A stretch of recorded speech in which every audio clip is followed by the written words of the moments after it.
Okay, well, good evening, everyone. Welcome to our final Monday session. So we have tonight, and then, of course, we'll have our session on Saturday morning as well.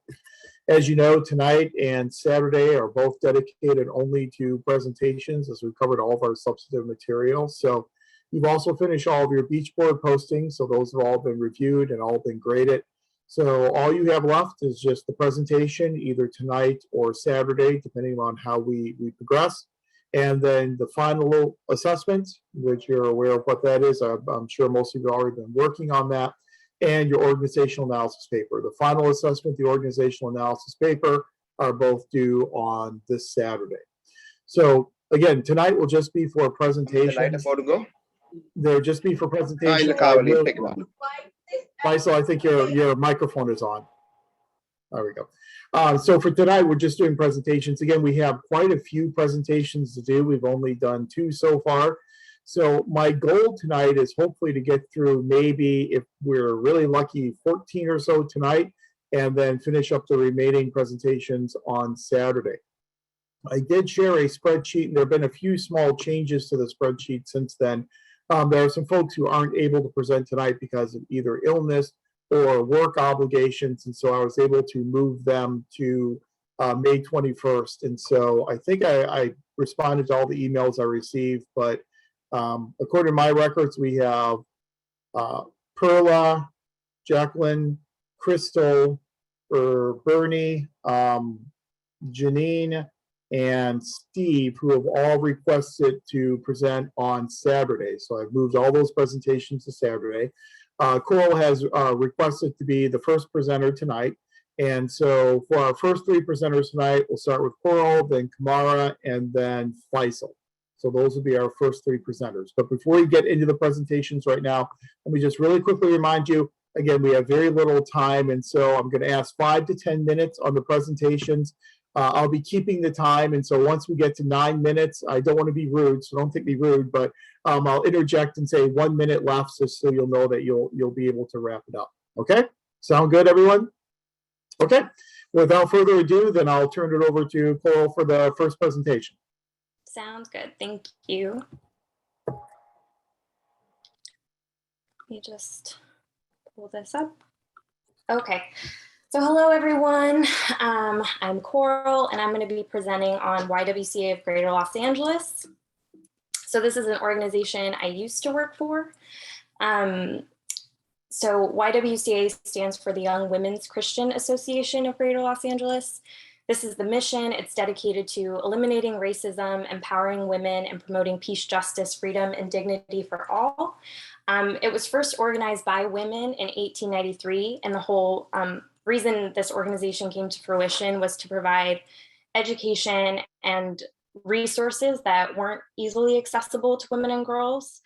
It's now a nonprofit organization that employs about over 100 employees, and there are 7 different empowerment centers scattered throughout Los Angeles, and they provide varying services, which I've outlined the departments here. So there's workforce development, sexual assault crisis services, which is the department I'm most familiar with, child development, youth services, senior services. All of the services are completely free to anybody. It used to serve only women, but now it serves all people, regardless of gender or status. And so the services in my department that we provided were direct crisis intervention on a hotline, in-person accompaniments, hospital accompaniments to court, the police station. There were therapy services, case management services, community education, and things like that. So getting into the illustrative management practices, YWCA follows the rational goal model almost entirely to a T. So it's has this external focus on goals that have been established for the organization. So the goals align with the mission really well, but the goals are set primarily by our grant funders. So we have 5 different grants that support sexual assault crisis services, and those kind of guide our proficiency, our efficiency. We all understand, if you accept a position at the Y, that you're working towards achieving these goals, these numbers, these service execution numbers set by the grant funding. So it's like a constant reminder throughout your position how you're progressing, or if you're behind, if our department's behind. It's all based on this annual goal, this quarterly goal, or even monthly goal, which I'll talk a little bit more about. Then moving into coordination and control. At the YWCA, there's direct supervision. So there's a tall hierarchy at the YWCA, which I'll talk more about. So we all understand that direct service staff are reporting to program managers. We don't really skip over and go to the director or anything like that. We understand that there are managers overseeing us. The managers are overseen by director, et cetera, et cetera. And then there's a standardization of work processes. So everybody understands our standardized operating procedures. So SOPs were a huge thing at this organization. There is an SOP for every single function at this organization. If it's, how to submit timesheets, dress codes, email etiquette, everything you could possibly imagine was an SOP that was reiterated in weekly emails from executive staff. So that was something that was kind of interesting working there. As far as motivational strategies go, legal compliance was a big one. So following those SOPs, we understood that there were sanctions relating to not complying with our SOPs or not following the rules that were set out before us. And then the big ones, job identification, which went along with goal compliance or congruence, was a huge motivational strategy there. So me personally, I was drawn to the work. The jobs in and of themselves are unique and very specific. So it's not like I was a sexual assault response team coordinator, and then there are community educators, therapists, as I mentioned, but all of them are specific to the field of sexual assault crisis services. So, not just anybody can fill in for any other role. So there was a lot of personal investment and just personal advancement that I think a lot of the staff take on there. And that goes along with the goal compliance component, like the mission, the values, they aligned really well with my personal mission and values. And so I wanted to achieve the goals that were set out for the organization. And then moving into classic organization theory, Weber's theory of bureaucracy, I mentioned this tall hierarchy. We all had fixed official duties, so very, very specific and unique positions that you don't really cross boundaries too much. There's coordination, but nobody's expected to take on a lot of anybody else's role. There's the system of rules, as I mentioned, and that goes along with written documentation. So all of our previous policies, anything that changed to our SOPs, all of it was written down. So if anybody came in, there was actually quite a lot of turnover, but staff were able to reference what's been going on at the organization, how the organization has been functioning for decades. And then moving into Taylor scientific management, task specialization, which I mentioned, and performance measurements. So those monthly reports there's monthly reports, quarterly reports, and annual reports. And so those not only measure the performance of the organization, but of the individual employee. And all of that data is built into a statistical report that's provided to all of the staff. So everybody knows what everybody's doing, what everybody's achieving, what people may not be achieving. And then in administrative management theory, following fails, commanding, coordinating, and controlling, all of these components really jumped off the page for me. It reminded me of working at the Y. So statistical reports were huge. We had an organizational chart where we could, observe vacancies. We could see where we fall on the organization chart. We could see what roles might have overlapped. It was very, very clear. And then I mentioned there are 5 different departments of the YWCA, so we were all departmentalized. And then moving into elements of human relations theory. For Follett, the only one that really stuck out was coordination, which kind of, the coordination does kind of break down the hierarchical like structure at the Y. So a lot of what I did and case managers and therapists all did, we would have to coordinate with each other to ensure the client is getting connected to the most adequate service that we can provide. And oftentimes, because we were at a crisis center, if I had, let's say, a presentation or I'm going into court and there's another crisis call, managers or other positions, even the director would pick up those crisis intervention calls or hospital responses, because we need to execute service in order to meet our goals. So that did break down the power dynamic a little bit. And then moving into McGregor, I think theory Y over theory X is for sure employed at the YWCA. So even though there are a lot of strict bounds and a lot of rules that we had to follow, there was, after we were trained, minimal supervision in order to move our empowerment centers along on the day-to-day. So although there's direct supervision, sometimes, managers have varying schedules. They're meeting with stakeholders and things like that. So there was trust in the employees to get their jobs done, to keep the empowerment centers up and running without constant supervision. And then the YWCA definitely employs an open systems theory. The external environment is always the priority. That's what's leading us, and balancing internal functions is part of it, but the external environment is what we're focusing on. So these are some of our big stakeholders or collaborators. So if forensic nurse specialists that we work with had a change to their policy, and let's say it was inconvenient for our advocates to adjust, we would still have to adjust. Like if law enforcement had changes to their response, we're the ones adjusting to them. We've had, unfortunately, at different grants, we've lost renewal in different grants, and we've seen positions go, and that's kind of how it is. We just keep moving along, and our internal processes are affected, but we're working with catering to the external environment. And then Merton's functional theory resonated a lot. I think it's partially because the organization is a lot older.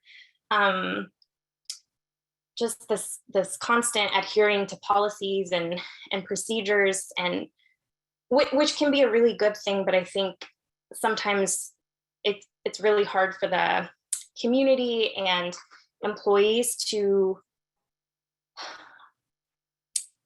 just to request maybe like an extension of service or request just something different. It's really, really hard to communicate with the agency. Sometimes it feels like they're not listening, not to sound too biased. But yeah, Merton's functional theory, I think there's this institutional rigidity from this history, these decades of just adhering to policies and procedures and documenting all of it and keeping strict to the rules and catering to grant funding. 1 minute left. Okay.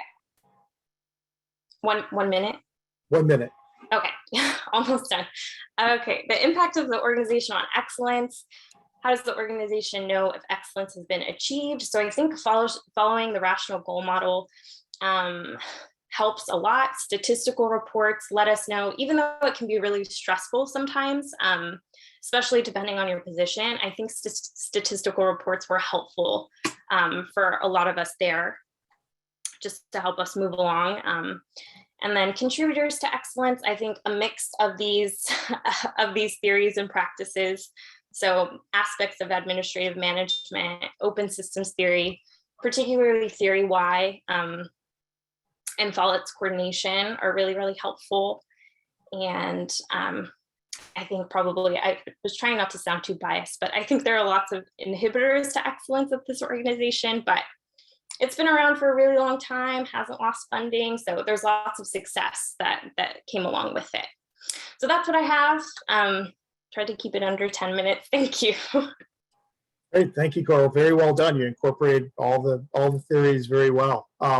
Questions or comments? Okay, My only comment again is excellent job. So very, very well done. Thank you. Gets us off to a great start tonight. And so there's a good model to follow in doing presentations. So we'll go with Kamara, and then Faisal, you will then be on deck.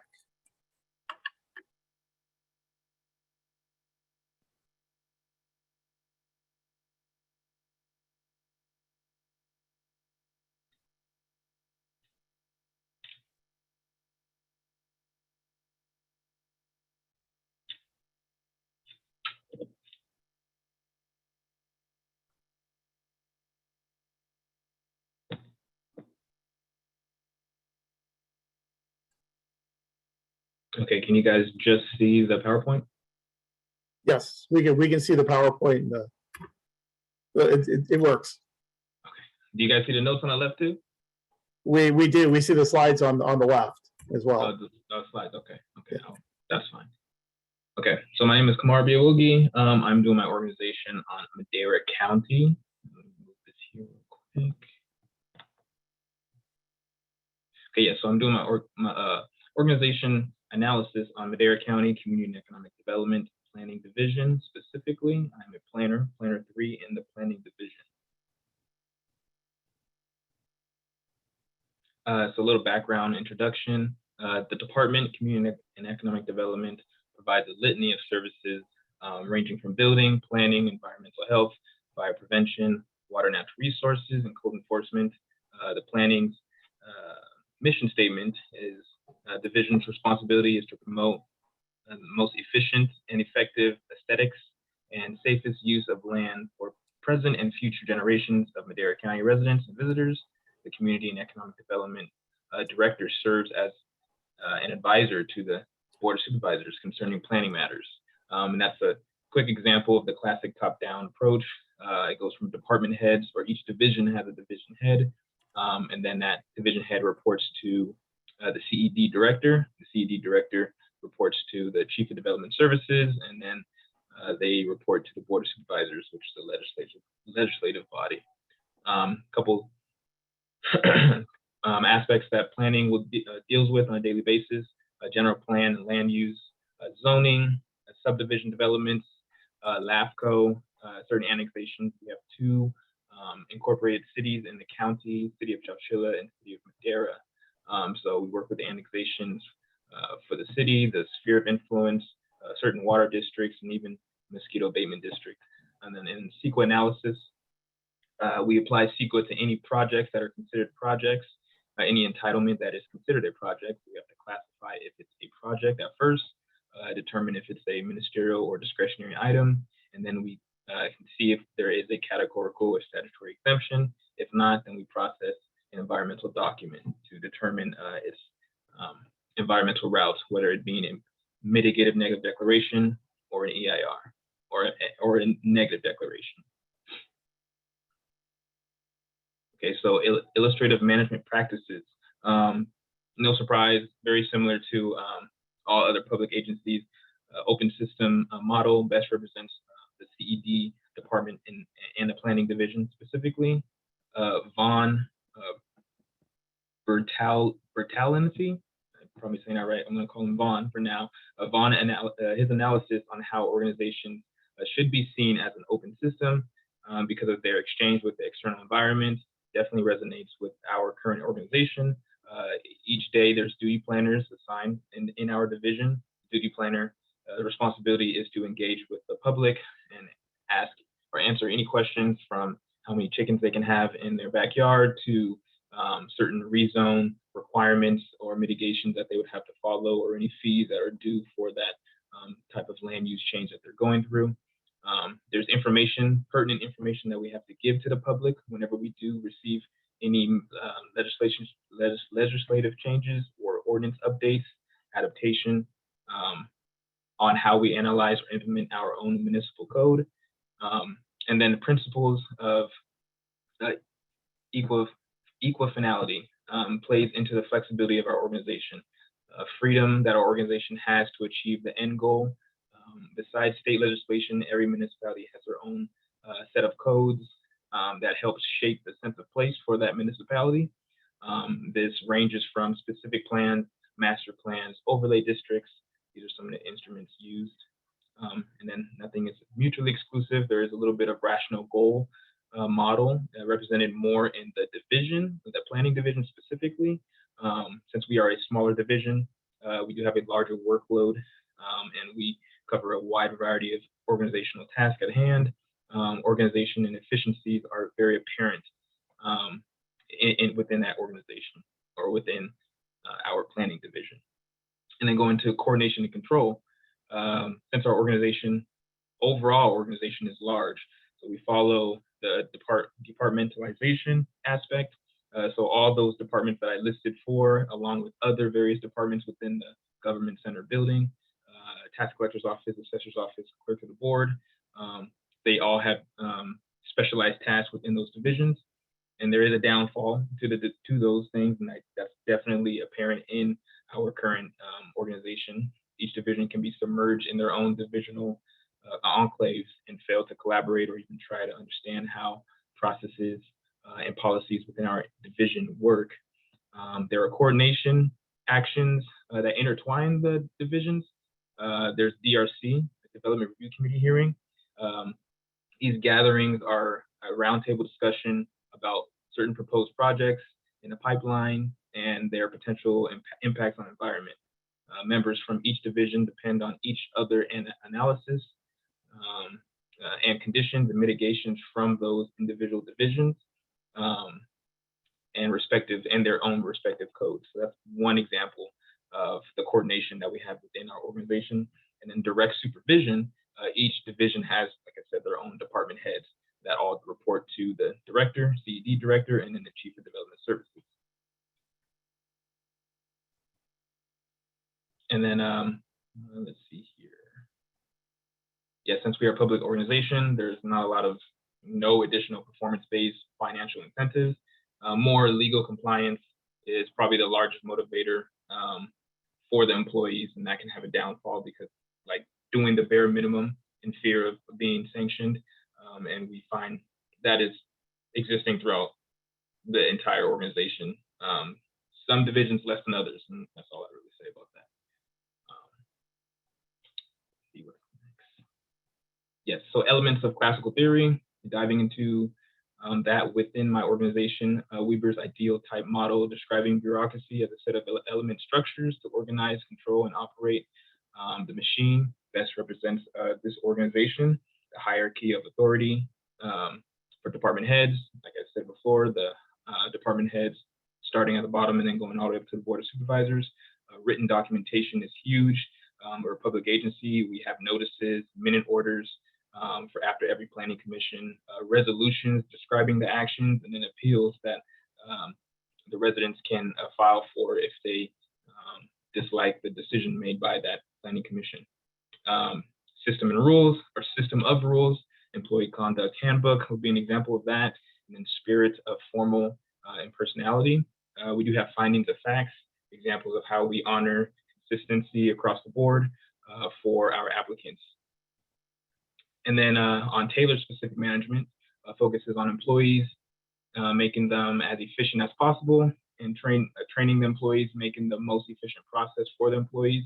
I can only speak for our division, but our division definitely has those, has tailored scientific management tendencies, I guess you could say. For example, the task specialization, our department approves various forms of training for planners since we are slightly understaffed, but are required to have a lot of knowledge on many different aspects. So our division is very forward in that. Job description, our job description is structured like a project manager for the department, so we're required to know a lot of various concepts and policies and procedures. And that can include the Subdivision Map Act, CEQA guidelines, our county ordinance, specific plans tied towards the various communities. All these are examples.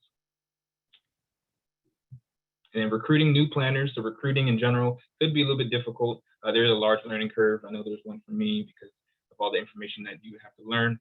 And then even for new planners coming in, even if they're experienced planners, planner 2 or planner 3, they still have to learn the internal operations of how our department functions and coexists with our municipal ordinance.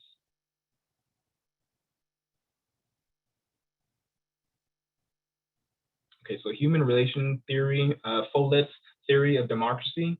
She was big on social bonds and using the active employee participation to integrate the differences in order to attain the organizational goal. Examples of that in our organization stick out, especially with what I described earlier, the Development Review Committee hearing, and then management workshops. I recently went to a management workshop for all of our department heads in Madera County. So that is definitely, everyone would have to participate in order to gain that improvement needed to take back essentially to the office. The planning division is a smaller group within an organization that favors specific assumptions of McGregor's theory Y. So the division is comprised of planners sharing similar goals or individual growth for the success of the organization. Our director, I'm lucky for being in this division, but she trusts us in our work ethic and ability to hold one another accountable, which is it provides a less micromanaging environment, which is pretty good.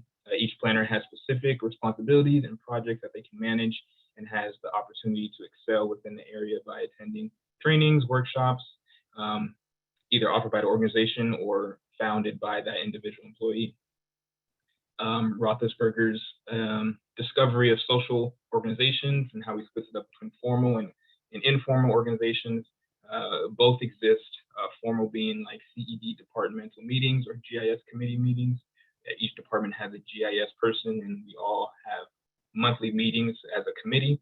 So that'd be a formal organization. And informal would be the relationship I have with one of my coworkers, since we just go in each other's office and talk about certain things and perspectives of how right now he's working on workflows and configurations of our internal permitting system. So we have conversations about that and how planners can essentially review these new ADU permits at a more streamlined process or a more efficient process. And then going back to McGregor's theory Y, when it 1 comes to minute left. innovation, 9 minutes? 9 minutes? 1 minute left, yeah. 1 minute, okay. I will not save that part. Okay, and yes, open system theories. Let's see, planning division. Primary functions are heavily influenced by external forces, actions for processing entitlements, including routing projects to external agencies. One characteristic of open system is organization is constantly growing. We saw that with COVID. Now we have new public notices that have go-to-meeting links that the planning commission or the individuals can access the planning commission meetings. Another one would be Norbert Weiner's cybernetics and continuous feedback. We have our online portions where people can apply for business license and other type of permits, and we constantly receive feedback from the public. People like to complain to the government, so there's never a shortage in the feedback on that part. And then lastly, the impacts of organization on excellence. The biggest thing that resonated with me was Duran's triology. So quality, planning, control, and improvement. Planning would be the customer service. Essentially, the public organization is, or our audience is the general public, and what we do to serve that public, and essentially making the infrastructure safe and necessary for that specific location, through zoning code, general plan, all that good stuff. Quality control is taking all these things before and analyzing them through a SQL analysis, initial study to make sure that the products are going good to the public or are well going towards the public. And then quality improvement would be my division looking to improve as individuals or as a whole through internal meetings, annual reports, and conversations with the director, or direction from the director. And that is it. Okay, thank you. Very well done. Any questions or observations? And I remember in my district with all of our capital improvement projects, the CEQA process and applying for CEQA waivers, and we'd always have we would contract with consultants to put together our CEQA waivers. And I know it was very in depth because we had about $150 million in projects that we were working on at any one given time. So very well done. Thank you. Thank you. Thank you. Excellent. Next up, we have Faisal, and then after Faisal, we'll then have let's see, Jelani, and then Daisy after that. So Faisal, the floor is yours.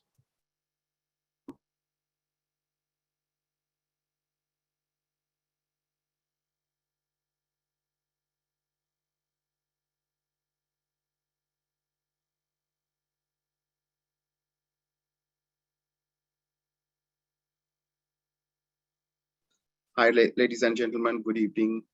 I'm going to be speaking as quickly as possible within the next 10 minutes about the City of Arcadia and its Public Works Department. I had my computer had issues, so I had to redo the PowerPoint, and please bear with me if I had some issues on it. So just the overview of it is I'm going to give you a summary, introduction, background, illustrative management practices, and the theories that we will be discussed. So a little bit of the background on the City of Arcadia. I will be particularly speaking about the Public Works Services Department, but we cannot speak without speaking about the Arcadia because it's the mother organization. So it was founded in 1903 by Lucky Baldwin. If you happen to drive around LA, you would see Baldwin Avenue, Baldwin. So there is Baldwin Lake. All that is related to Baldwin, who used to be a very wealthy person. And then the city is known as one of the an oasis in the San Gabriel Valley. For those who are into horse racing, we are the home to the Santa Anita racetrack, established in 1907 by Baldwin himself. It is regarded as a business-friendly city and has the largest Mercedes-Benz dealership in the West Coast. Because of that, we have the tax revenue coming in through. It is also a full-service city operating, which has the fire, library, and public works departments. Moving on to the Public Works Department. Public Works Department maintains pretty much all the city-owned facilities and infrastructure. And also we have mainly we have broken into two divisions, administrative and field services. So administrative is in engineering and environment services. And we do so many, quite a bit of capital improvement projects throughout the city. And field services, which means streets, trees, water, and sewer. The overall budget is about 14 million. And so this is the organization chart of the city. And this is, and Public Works Department falls in this area. So I'm moving on to the Public Works Department itself. It is broken up into four main divisions, like administrative, general services, utilities, and engineering. Together, we have 64 full-time staff and 9 part-time members. Just keep an eye on this because some of these positions just became vacant within a day, you know. So going to our illustrative management practices, we have a internal process. We are internal process-oriented organization. We are very focused on functions and getting things done, very much process-oriented. We have written documents, everything is written, and very much we have the policies, all that. And we do also goal setting and planning. Basically, we have the master plan development, 5-year master plan, 2-year master plan, and then that's how we move forward with coordination control. In terms of coordination control, it's very much direct supervision. We are a very rigid hierarchy, and each person has a supervisor who strictly monitors them. In terms of motivation strategies, I have seen is there's more punitive measures for not doing your job rather than having being recognized for doing it. And also another motivation strategy is to be enforcing work deadlines to get the work done, completed. In terms of the elements of classical organization practices, we are very highly hierarchical structure and rule bound, very much policy oriented. And we do have performance evaluations every year once you have completed probation. Most people don't make it through probation, but I did make it through probation 12 years ago, and I'm there still. We also have some of the Taylor scientific management. We have qualification focused hiring practice. I put enlistment purposefully because it is kind of like a military establishment for me at this moment. Also a division of labor and management, very strict division of labor and management. They have a very, everything is different, everything is segregated. The labor has a different lunchroom, management have different lunchroom, labor parties are different, the management parties are different. So it is very much segregated in that way. And from a neoclassical organization practice, we have Follett's theories applicable in it, like participative in management, but it is mostly during budgets and emergencies. When there is a main break, if there is a problem like a sewer spill, that kind of time, that is the time that they come into participative management. Other than that, it is very much, very single. But there is a lot of participative management among the management. Where we also try to do collective problem solving. We have utility coordination meetings. We talk to police, fire, etc. Also within the departments to make sure that coordination is done so that we don't infringe on other people's duties. Likert theory, we set performance goals, the supervisor, and very little group decision making is done. So that picture is of the city of Arcadia police department. It's supposed to be resemble a yacht or a ship. And then we have a system theory in organization practice. It's an open system. We are very much influenced by socio-political influences that's happening around. We have technology, we have adapted technology, but it's very slow. Comparatively, I move from a city to city. Certain practices like the GIS, which is very much used around all around cities that I knew, was only implemented recently. But then, because of environmental uncertainty, we have gone into sustainable practices like asking our citizens to go into transform their lawns into sustainable, friendly, and also water conservation. There is a little bit of economics uncertainty as well, but we have a steady form of revenue because of the rich Chinese people that live there, and also the Mercedes-Benz dealership. Legislation is always ripe.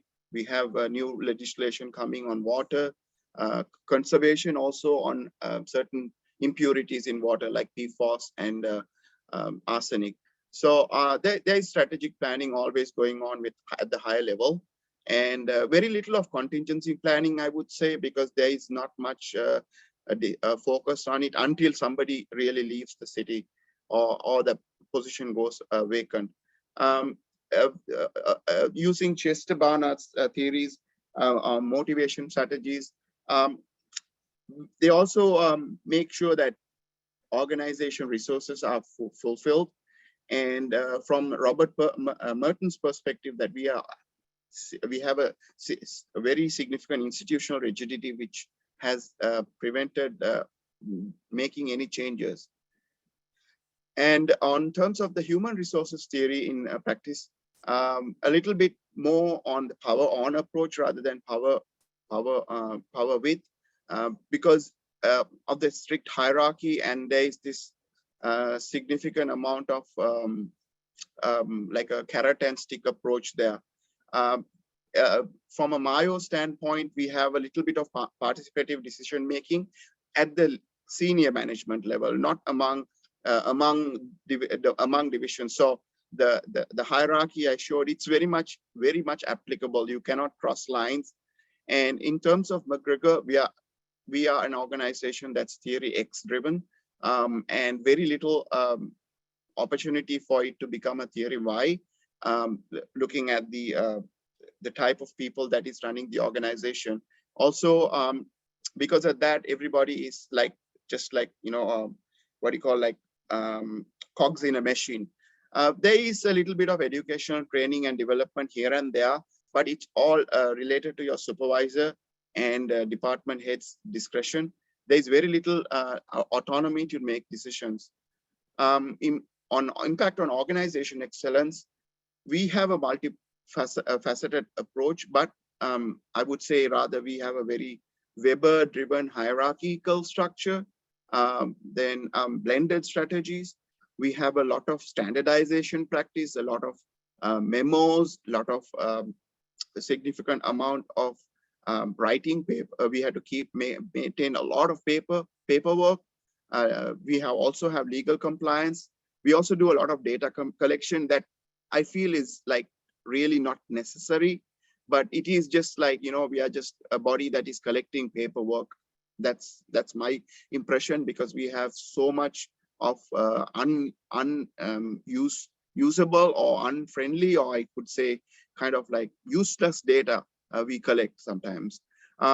In terms of measuring excellence, there is a small typo here. There is a lot of monitoring and control. Everyone is monitored at a very high level, very rigidly. Every vehicle has GPS systems. Where their time, where they go, come, everything is monitored.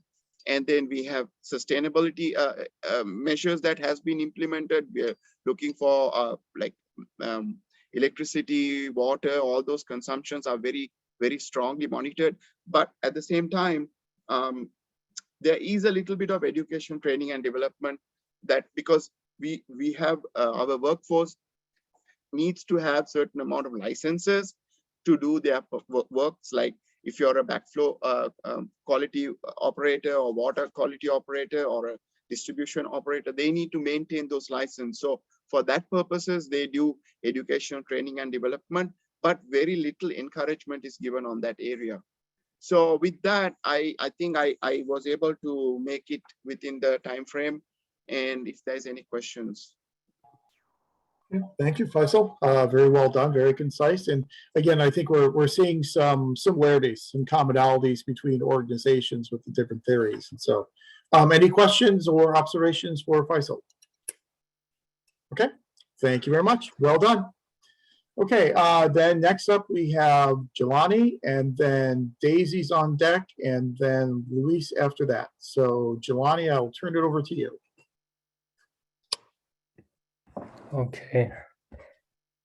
Hi, Faisal. Can you stop sharing, please, your PowerPoint? Thank you.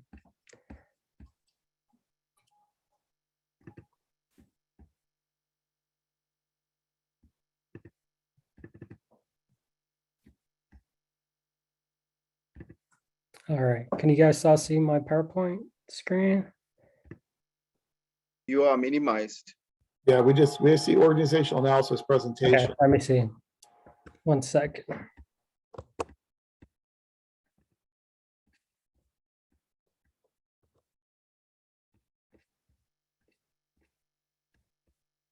All right, let me try that one more time.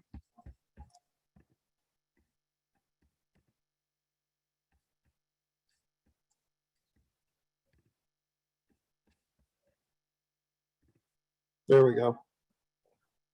All right, perfect. So my organizational analysis presentation is going to be based on correctional health services. And my name is Jelani, by the way, and we'll get started. Executive summary, it's been the same for everyone, so I'll go ahead and skip that. So Correctional Health Services is an organization under the Department of Health Services of Los Angeles County. The organization was created in 2015 by a vote of the Board of Supervisors that established a strategy to change the previous organizational structure and leadership of the county jail's healthcare system. So before 2015, the county jail's healthcare system was under the direction of the Los Angeles County Sheriff's Department, with organizations like the Department of Mental Health, Public Health, and Health Services providing ancillary support, such as services like mental health evaluations, disease screening, such as HIV, tuberculosis, and other infectious disease. So each organization functioned separately. They had their own specific tasks. So due to the complexity of the system and the structure, the Board of Supervisors decided to integrate all employees into one branch, and which created Correctional Health Services. And it's still under the Department of Health Services, but it's its own branch. The organization focuses on the immediate medical needs of inmates, but it also focuses on the development of release plan for inmates, It links inmates to community resources, ones that have been released from jail. CHS provides services to approximately 17,000 inmates on average. CHS employs its doctors, nurses, psychologists, social workers, and administrative support personnel, which I belong to. And so they provide for the everyday function of the organization. So that's a quick background of the correctional health services. And this is their mission. We're making the nation's largest county-run correctional health system with the focus on social justice, medicine, compassionate whole person care, community partnerships, and professional growth. Every day we put our vision and our values into practice as we strive to improve healthcare for a uniquely underserved population. So moving on to the illustrative management practices of CHS. CHS embodies, I believe, all four models of organizational effectiveness due to the organization representing an open system, which I'll explain later. But it represents a human relations model. CHS tries to achieve integration of all employees that it inherited from other departments. The goal of the organization is to have an integrated workforce. So it must deal with the human relations aspects of the organization in order to achieve this. CHS also exemplifies the rational goal model as it focuses on planning and goal setting to achieve organizational goals. This is apparent when they develop their budgets. They develop long-term plans as well. Also, the internal process model is represented by CHS by written procedures that have been established by past employees, like Faisal was saying, memos and written rules. And the organization starts to implement a process how to properly care for inmates. And this system is used for coordinating work activities. Tompkins refers to this as a disciplined and predictable when conducting its functions. So they're very predictable and disciplined. For controlling and coordinating work activities, CHS engages in direct supervision. For example, each unit within the organization contains a supervisor they report to, as they are a lot of nursing managers. We have doctor managers, we have social workers who supervise other social workers, and so on. And also, like I said before, the organization attempts to create a standardization of work processes through written procedures and rules. Achieves control by standardizing worker skills. For example, the organization hires professionally trained workers, such as doctors, nurses, and social workers, psychologists. Standardization of values is another means of control and coordination, as most individuals employed by CHS believe in the mission of the organization. Finally, strategies that CHS uses to motivate employees include legal compliance, obviously job identification, as most employees, as mentioned before, are professional trained workers, and they find satisfaction on the work that they do. Goal congruence is another strategy that the organization uses as a way of motivating employees as it tries to integrate all employees of different backgrounds to fulfill its mission. And then moving on to the classical organizational theories, correctional health services reflects Weber's ideal bureaucracy due to the top hierarchy. The structure of CHS is constructed with the director on top of the hierarchy that controls and coordinates the organization's daily activities. Underneath the director, you have the medical director, you have the nursing officer, the mental health program manager, and the chief operating officers who deals with the daily operations of the organization. And that's the branch where I work at. Furthermore, Weber's ideal bureaucracy is embodied in the system of rules that CHS has implemented. These both include legal and technical rules, as I mentioned before, or rules on how employees should perform a specific task. These, like I said before, these rules are usually written down by past employees, and it's just a process of controlling and coordinating. CHS reflects tailored scientific management, emphasizes task specialization, and advocate for the implementation of performance measurements to achieve organizational goals. So CHS has the system in place to measure outcomes, such as length. For example, I was writing a report on the time it takes for an ambulance to pick up an inmate and take them to a hospital. So that's time we track, and then we obviously pass that information up to the executive staff, and they make decisions based on that information. And then moving on to the neoclassical organizational theories, correctional health services attempts to embody Follett's theories and their representation of leadership and integration between departments and individuals. CHS leadership focuses on developing the leadership skills of their employees. For example, when it comes to employees' input regarding the performance of a task, employees are given free rein to develop solutions to issues. At CHS, the executive staff is always receiving input from doctors, nurses, psychologists, and social workers about the resources necessary to achieve the organizational goals. For example, today I got in contact with an optometrist to ask what type of glasses he needed to order. So it's always feedback from the professionals. So I believe it's very integrated. So CHS strives to break the barriers between professions to foster integration so that all team members work together cohesively to achieve the mission of the organization. However, this sometimes fails to come to fruition due to employees who fail to integrate. This is where we see McGregor's combination of X and Y theories come into play with the organization.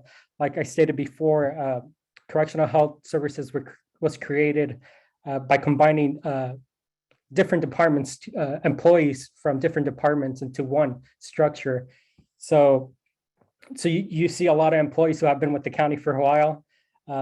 So there's some employees who have no ambition and avoid responsibility, so they must be managed differently by using close supervision and control. But I feel like CHS continues to move toward McGregor's theory Y as they continue to invest in their employees in form of training and encourage self-governments within the departments. But like I said, there are employees that do still require that theory X type of approach to the organization. And finally, moving on to open systems theories. So, CHS embodies an open system due to the nature of the organization's capability to adapt to the environment it inhabits to achieve its mission. CHS adapts to pressures placed by outside forces to remain viable organization. Some of the examples of the outside forces include Los Angeles County Sheriff's Department, the Board of Supervisors, and obviously the public. CHS represents an open system due to its actions regarding outside pressures. Management focuses on feedback from the environment, both internal and external, to make decisions. For example, management makes an effort to sustain a partnership with the Los Angeles County Sheriff's Department because the organization is dependent on the Sheriff's Department to acquire all the resources that the nurses and doctors need, since outside vendors cannot enter facilities without permission from Sheriff personnel. So that's where I work. I work with the Sheriff's Department directly, trying to get clearances for outside vendors to come in and provide all the resources necessary for the doctors, nurses. As for the Board of Supervisors, CHS is dependent on the board for funding, obviously, and of course the public. And due to the open system, CHS is always being shaped by its environment. This leads to structural changes within the organization. There's always new programs being implemented due to this outside pressure. For example, they got to show proof on recidivism for inmates. So on the mental health aspect, being able to show that you're actually doing something. And always striving for that equilibrium or balance of the open systems theory. And finally, the impact of the organization on excellence. I think CHS shows excellence. It's exemplified by their commitment to quality improvement. CHS established a quality improvement committee in 2019. These are some of the principles on the screen that they try to implement in the organization. They may seem really familiar. This is probably what we've been studying all course long with the different theories. Identify root causes analysis and continuous process. It's everyone's responsibility of integration, measures to determine what worked. So you see different theories come together and they appear throughout the different theories that we discussed during this course. But they also relate to quality management theories. I think Kamara kind of put it, drawn trilogy, the quality planning, quality control, quality improvement. I feel like CHS is always striving for that. And finally, I just want to touch on the culture of CHS and the impact it has on excellence. Since CHS was created on the integration of different cultures from different departments, It is necessary to establish a dominant culture in order to achieve success. That means identifying the characteristics and applying different approaches to bring people together of different professions. And I feel that's what CHS is missing in order to strive for excellence. And other than that, that is my presentation. If you have any questions, I'll be more than happy to answer any questions. Okay, perfect. Thank you, Jelani. Questions, comments? Yeah, I really liked your final point there about culture, and you need to find that dominant culture when you have this combination of all these different cultures, and finding that dominant culture is difficult. So I think that's an excellent point. It's very well done. Thank you. Let's see. Next up, we have Daisy, and then Luis, and then Jocelyn. So Daisy, the floor is yours. All right.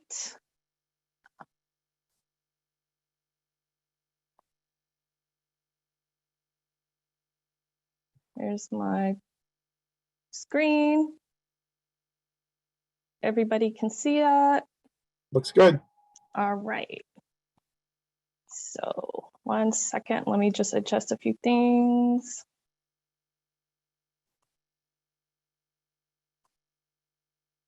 Okay, so good evening, everyone. My name is Daisy de Guzman. I will give a quick overview on my organizational analysis paper on Old Republic Title Company. It's a private sector company that I've been working for since 2007. I'll skip the executive summary. So Old Republic Title Company provides title insurance as their primary product and has been around for over 100 years. The company has helped Americans protect their property rights while providing peace of mind for one of the biggest investments homeowners will make. ORTC works closely with title agents, real estate professionals, lenders, and industry experts to secure safe and efficient real estate transactions by providing comprehensive title and escrow products and services for individuals, businesses, and government entities. It is a wholly owned subsidiary of Old Republic International Corporation and is one of America's 50 largest shareholder-owned insurance businesses. Its subsidiaries market, underwrite, and provide risk management services for a wide variety of coverages, mostly in the general and title insurance fields. And due to the large size of the company, which has subsidiaries and branches throughout the US, I will primarily focus on Southern California title and escrow operations. And just to give you a feel of what the company does, some of the major functions of the title and escrow departments include the following. Title examiners review history of a property and seek to eliminate title issues before purchase or financing occurs and provides a preliminary title report. Escrow staff coordinates communications between all parties in the transaction, prepares escrow instructions, deed or other recordable documents, disperse funds as authorized, and provides final settlement statements to all parties. I believe a combination of both the human relations and internal process models is present in the company as far as the need to,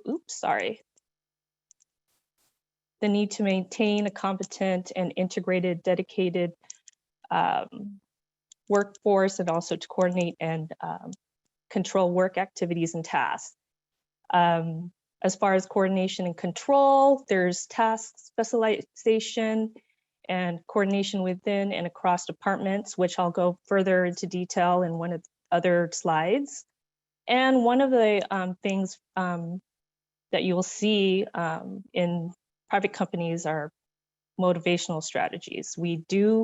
This company does offer performance rewards and job identification as one of the motivational strategies.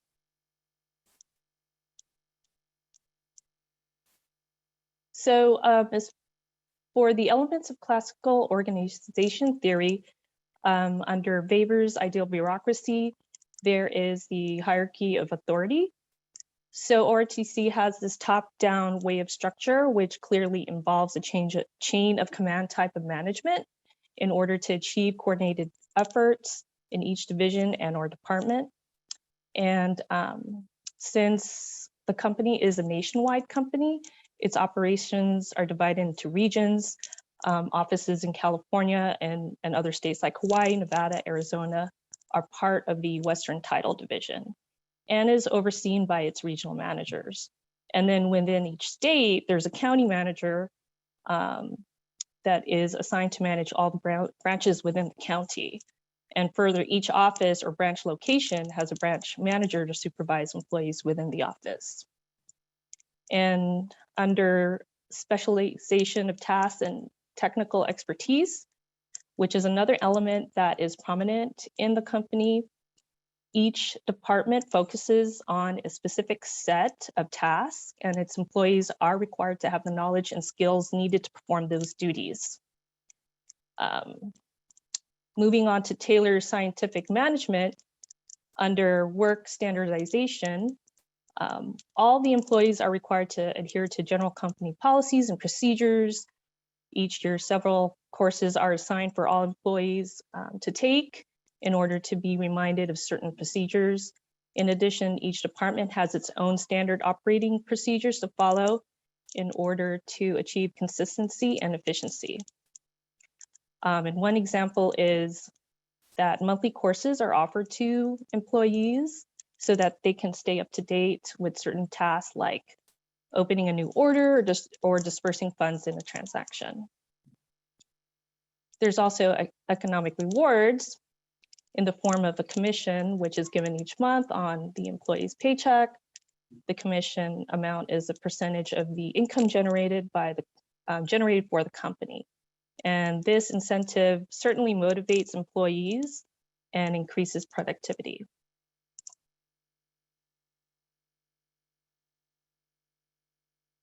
And moving on to the elements of the human relations theory. Under Follett's theories, there's power and authority. So that the authority that matters in the workplace is not the formal authority attached to a person's place in the hierarchy, but the authority inherent in the job itself. And that functional authority is what allows members in an organization to exercise power effectively. So this includes decisions being made based on the needs of the situation and not based on formal orders. There are various departments and divisions within the company with supervisors or managers that are responsible for their department and their teams with each department that focus on a specific task or function. And when a problem arises, team members are encouraged to try and resolve the issue on their own and then include the supervisor to work together on fixing the problem if needed.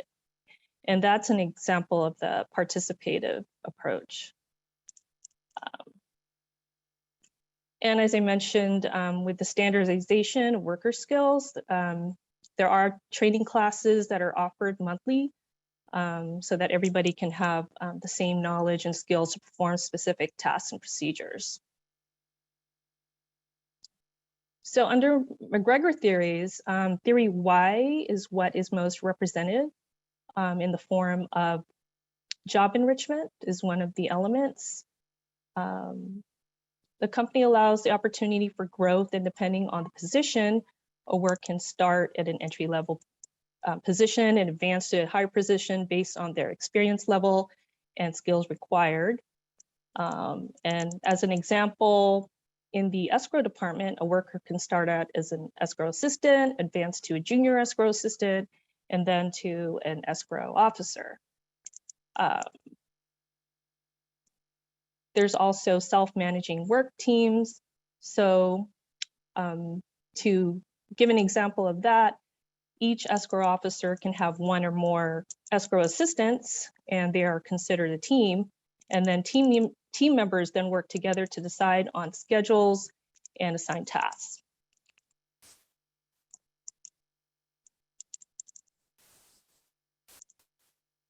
Under the systems theory, I feel that the company represents a natural system organization because it primarily focuses on the internal environment. We try to keep standards high, recruit knowledgeable and skilled individuals, and seek to provide exceptional customer service in order to attract and retain its customers. In addition, as a result of cooperative efforts from individuals as well as various departments within the company, reflects Barnard's description of a cooperative system. And as an example, the title department, escrow department, and its team members must work together to provide the final product, which is title insurance and the settlement services to its customers. And with time running out, still working on the last section, but I feel that excellence is achieved through the standardization of work processes, motivational strategies, and I feel that it's evident in retention of customers as well as its employees, and also with customer satisfaction. And that concludes my presentation. Okay. Please let me know if you have any questions or comments. Thank you, Daisy. Very well done. Any questions or comments for Daisy? It's always good to see a private organization, juxtaposed with public organizations. And, one of those differences on your last slide when we were talking about the retention of customers, because there's a lot of competition in that marketplace. And so you can really measure excellence and your effectiveness by how well you retain your customers, which is sometimes different than if you're talking about a public organization that's basically a natural monopoly that doesn't have that same type of competition. So I think that's a nice little comparison between private and public. But okay, well done. Thank you. Thank you, Daisy. Thank you. Next up, we have Luis, and then Jocelyn, and then Karina. So, Luis, floor is yours. Sounds good. Let me go ahead and share my screen. Can everybody see all right? Yes. Cool. Let me hit the slideshow. Still good? Looks good. All right, sounds good. Well, good evening, everyone. My name is Luis Flores. I'm doing my organizational analysis paper and presentation on the Los Angeles Mayor's Office of Gang Reduction, Youth Development, which is my previous employer. Jumping into things, a little bit of a background. So the Gang Reduction Youth Development Department came to be in 2007 under the Mayor Villaraigosa administration due to the uptick in gang-related crime throughout Los Angeles. So really this department, exists as a means to address gang violence in a comprehensive and coordinated way in Los Angeles grid zones, which is these geographic area that the city and LAPD designates as high crime or high attention areas. So there's, different pockets of zip codes and communities throughout Los Angeles that are categorized as grid zones for that particular focus. And it's comprehensive in the way that GRID basically uses what they call a comprehensive strategy. And you'll hear me kind of relate back to this a few times throughout the presentation. And this is really what drives the operation. And there are 4 pillars through this, through the organization. That's the intervention component, prevention component, community engagement, and violence interruption. So that's really how they aim to achieve their purpose of addressing gang violence. And personnel wise, kind of that same hierarchical structure of director, assistant director, and then it bleeds down to the regional program coordinator, manager, and then coordinator, and the accounting team for assistance in terms of fiscal, and then subcontracted agency staff, which are all overseen by the mayoral regional program managers and so on. So there's sort of a city staff / nonprofit subcontracted agency approach. So you get a little mix, which makes it all very interesting. And this is just kind of an overview of what that comprehensive strategy looks like. And this is pretty much what guides the organization's operations. So as mentioned, those 4 pillars, you have community engagement, prevention, intervention, and violence interruption, and everything that encompasses each of those sections there. So won't get too into the details of that, but that's basically really what drives the organization's operations there. In terms of the illustrative management practices that are present throughout GRID, for one, it's an open systems model. It's really informed by the external environment. It's very hard to operate. Well, first of all, it exists because of the external environment, right? We have crime, we have gang activity and community violence. That's really what led to its creation. So it's really informed by the external environment. I know in my previous discussion post, I mentioned the murder of Nipsey Hussle. That, of course, shifted that external environment, and the community response that generated pretty much shifted operations for that particular week and moment in time. So it's kind of just really feeding off of whatever's going on in the community at the time. And same thing with the coordination and control. Really, that kind of operation of an open systems model really works well with the mutual adjustment level of it, where you have managers and supervisors working hand in hand with the field level, with the agency level staff members to kind of feed off one another's work and really inform the entire process. But even with that kind of collaborative approach, there is, of course, still that direct supervision. It still has that hierarchical kind of management structure where a field level worker wants to approve, I don't know, $100 in funding for a community event, still has to get the final write-off and approval by the supervisor in charge. But there is, of course, flexibility with that. In terms of motivational practices, this is really goal congruence. You know, as a public agency, of course, there is no real big financial incentive. It's really, if you're in this work, you know, addressing gang violence and crime in communities that are known to be, you know, prone to this sort of stuff, I mean, you have to really align with what the office is really trying to do, right? Your heart has to be in it. And for a lot of these folks, they have that lived experience and they're committed to, you know, improving the livelihood of those in that community. So goal congruence for sure, and then considerate leadership, staff managers and just executive board across the organization is always checking in with staff, making sure physically and mentally that they're doing well, because it is, you know, pretty taxing to be working in these kind of environments where death is pretty much a daily occurrence there. In terms of classic organization theory, you know, in terms of Weber, we have hierarchical management, as mentioned, very fixed staffing structure with upward reporting. So for any field level staff to be able to get anything approved, they do have to go to their agency managers, and then obviously the regional program coordinator who approves the final budget at the end of every fiscal year. But more or less, there's a hierarchical management structure in place, but it's really interesting how labor is divided, right? We have division of labor. Roles and responsibilities are really outlined and structured from the moment you begin. So if you believe there may be a job description now on their website, and you'll notice that it's very clearly defined, and that's more so again because of the safety component, right? We are deploying to gang crime scenes and parks that are known to you know, be home to gang violence. So that is pretty clearly outlined, but all through and all, there's that kind of communal approach with that. And then jumping into Taylor and scientific management, there's of course mutual cooperation, flexibility among staff. There, in my time there, it was very hard to identify any disconnect between top level and field level. You can't make those executive decisions if you're not fully aware of what's going on at the field. And because some of these decisions are incredibly sensitive and could lead to further loss of life, you know, doesn't matter throughout the levels of the organization, there's constant streamlined communication. And worker development too, because it's such a taxing, you know, level of work and folks are always learning and growing. There's a focus on worker development. So there's consistent trainings and evaluations done to keep folks motivated and trained to operate within the organization. In terms of human relations, we have FOLA, you know, that communal management style. All levels are really informing the direction and the support. You know, it doesn't matter how high up the chain. I mean, we had directors and managers meeting with the field level staff.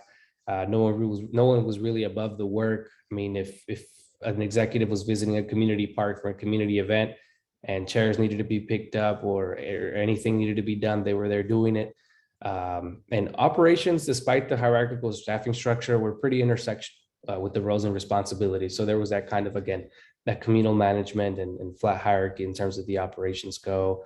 For jumping to McGregor, very easily theory why, you know, staff has that level of autonomy given, even though they do need approvals, they are given that kind of self-sufficiency and self-motivation to be able to carry on their operations and of course report back afterwards. But it's fairly flexible. Workers are always very fulfilled. And it's very open and you know, adaptable to whatever the external environment is at that given point in time. And then in terms of Mayo and his Hawthorne experiments, again, very group-oriented operation.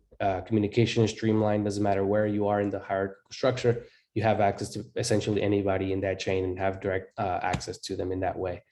In terms of systems theory, McGregor again, we have theory Y with these permeable boundaries. There wasn't really any roadblocks to communication or roadblocks to operation. Everybody was willing to pull their weight. It's very holistic and flexible. Regional program coordinators, because no part of Los Angeles is like the other. Every level of operation has a very area-centric approach, right? Whereas the racial dynamics in one community differ from another. The relationship between the community and LAPD differs as well. Every regional program coordinator and their subcontracted agencies need to have an area-centric approach. So it was kind of flexible in that way. In terms of RNARD, again, very organic, cooperative system, like a very living, breathing system that was constantly being fed with training. Folks felt like they were burnt out, take some days off, especially because the work did exceed the 40-hour mark fairly commonly, but it's very fulfilling and purpose-driven.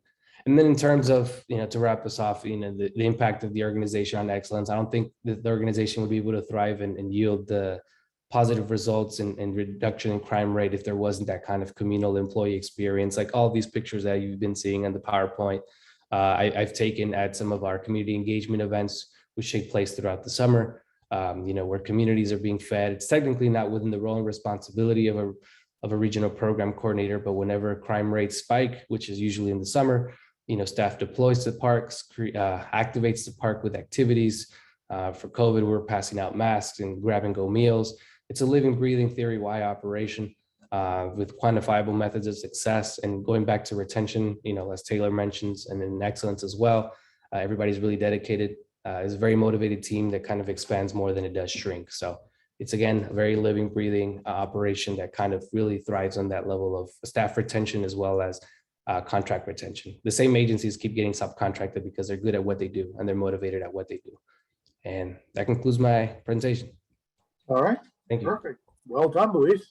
Questions, comments, observations? Okay.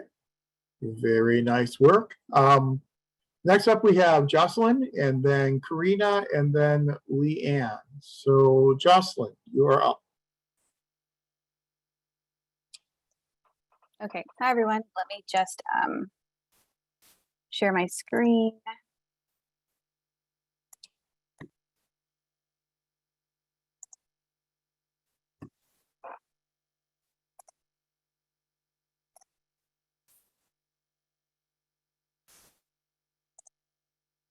Can everyone see my presentation? Yes. Okay, perfect. So good evening, class. I will be quickly presenting an organizational analysis of the Office of Care Coordination. I am currently, can you still see my screen? Did it go away? Yeah, it's blue now. Oh, okay. It's back. There you go. Sorry. Okay. So, like I said, I will be presenting my organizational analysis of the Office of Care Coordination. I am currently employed with the Office of Care Coordination and have been with the department for the last 3 years, going on 4 years. And I have held 2 different positions within the organization. So I do believe I have a good understanding of the department's organizational leadership and management practices. So beginning with an overview, this presentation begins by providing a background of the overall healthcare agency, which is the department that the Office of Care Coordination is within. And then I will share the illustrative management practices models, such as organizational effectiveness, coordination and control, motivational strategies within the Office of Care Coordination. And then we'll dive into the classic organization theory, such as Weber, Taylor, Vail. And then after that, we'll explore the modern organizational schools of thought by Follett and McGregor, and then discuss the system theories, which all primarily focus on open system theories, the way I believe most other people have. And then lastly, I'll provide an examination of the impacts of the organizational excellence and how the department attempts to achieve excellence within its operations. So starting off with the healthcare agency, the healthcare agency has 7 departments. As you can see here in the bottom, we have finance, strategy and special projects, behavioral health, public health, a lot of it dealing with overall health services. We fall on the top little 5 squares that you see there. We are the Office of Care Coordination. We kind of are more on the special project side. And overall, the healthcare agency has 2,800 employees with a $900 million annual budget, and that comprises of several funding sources. And then, like I said, the Office of Care Coordination is within this group over here, the Director's Office, and the Office of Care Coordination oversees shelter and housing solutions for people experiencing homelessness. So this includes managing 3 County of Orange shelters. So 2 operate the entire year, while 1 operates only during the winter season. We also administer federal and state grant funding for homeless housing programs. So the state and federal government allocates funding to our office, and then we work with nonprofit providers to develop housing programs for people experiencing homelessness. And then lastly, the office coordinates with a local board to coordinate these public resources to address homelessness.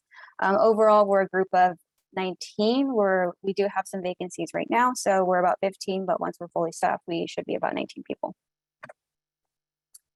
And then going to the illustrative management practices, the models of organizational effectiveness that best reflect the approach of the department, I would say is actually 2 models, and that is the rational goal model, as well as the open system model. The office reflects the rational goal model because of the focus on planning and goal setting to achieve organizational goals efficiently. And this is done by implementing shelter policies, homeless housing policies, as well as creating timelines for operations and creating grant spending plans. Although while the office does strive for these values, the reality is that given the nature of the work, we also have to function under an open systems models because we do have to adapt to uncertain environments. Our office does have to have a flexibility given the ongoing changes that occur. So for instance, the COVID-19 pandemic drastically changed the shelter operations that we had within the Office of Care Coordination. So that's an example. So if I had to pick one, I'd say it'd be more of an open system model, but we do also follow a rational goal model. And then mechanisms for coordination and control within the department includes direct supervision, mutual adjustment, and standardization of worker skills. For direct supervision, the office does have a non-management staff that reports to supervisors, and they're the middle managers that report to top level managers, or admin twos, as we call them. And then for the mutual adjustment within the department, employees are overall trusted to complete their tasks without too much micromanagement. Managers do try to meet with staff weekly or every other week, but employees are overall trusted to do their tasks and complete their ongoing work. It's only when this isn't feasible that it moves over to direct supervision, where feedback is required or some type of decision is required with a supervisor. And then lastly, there's the standardization of worker skills. The staff within the department do have similar education skills and overall just general job knowledge. So many of the staff do hold social work degrees, or they have a background in public administration. They also have experience working with the unhoused community, or they have experience working with government housing programs. And for employee motivation, one of the 4 motivational strategies is job identification and goal congruence. These are, so for job identification, employees do have an internalized standard of skills and believe that in the importance of their work. So staff do identify with their jobs and do find this work rewarding.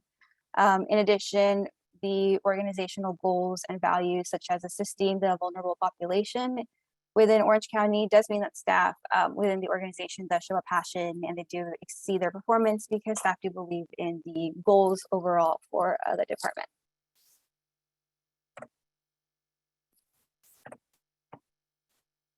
All right, moving on to classical organization theories.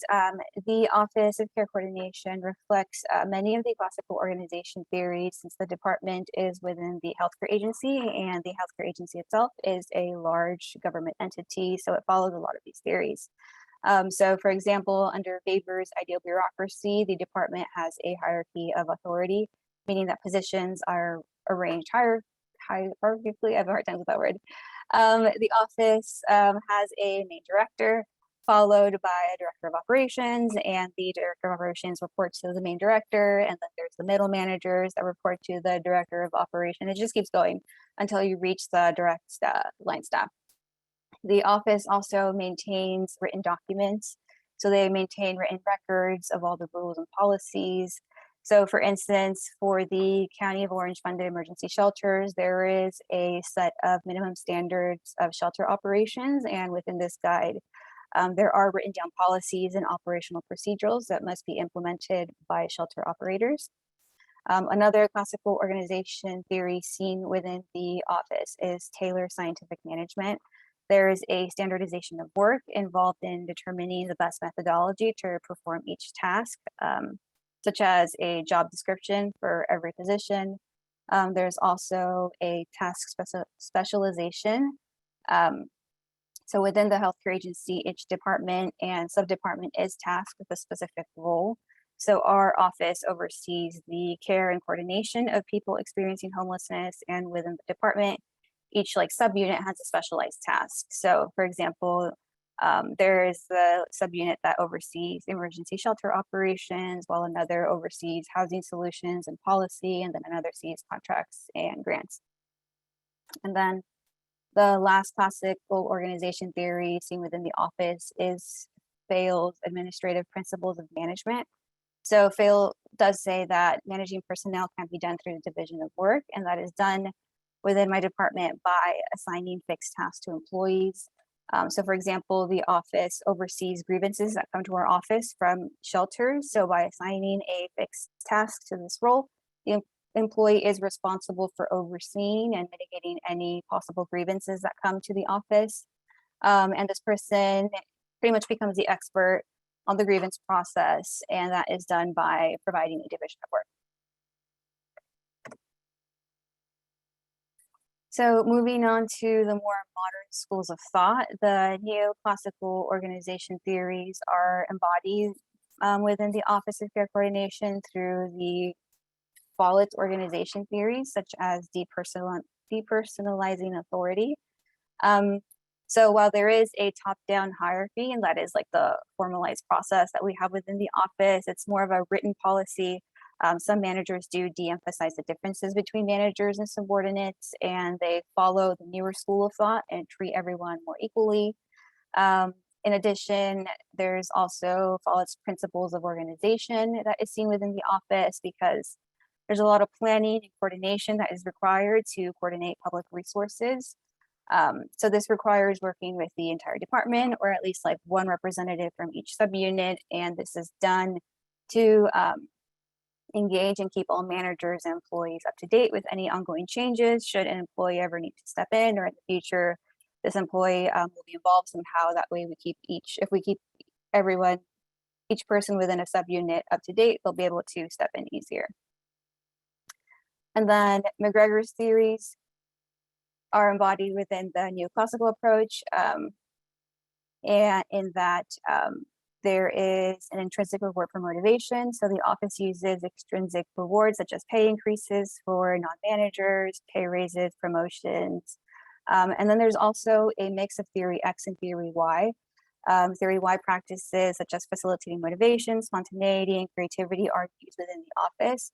But while the office does allow for some self-management, it's not to the extent that McGregor states, because the Office of Care Coordination does follow a lot of the theory X methods, because it's just decisions are made by supervisors, or it's part of the healthcare agency. So there's a lot of written procedures within the office. There's about 1 minute left. Okay. Within the systems theories, the study by Katz and Kahn is seen within the office because there's internal processes that are subject to external environmental changes, such as policy changes or funding changes. These changes can impact and require the office to quickly respond to external factors. There's also the structural contingency theory that is seen within the office, as there are several structural dimensions that do affect the overall organizational structure.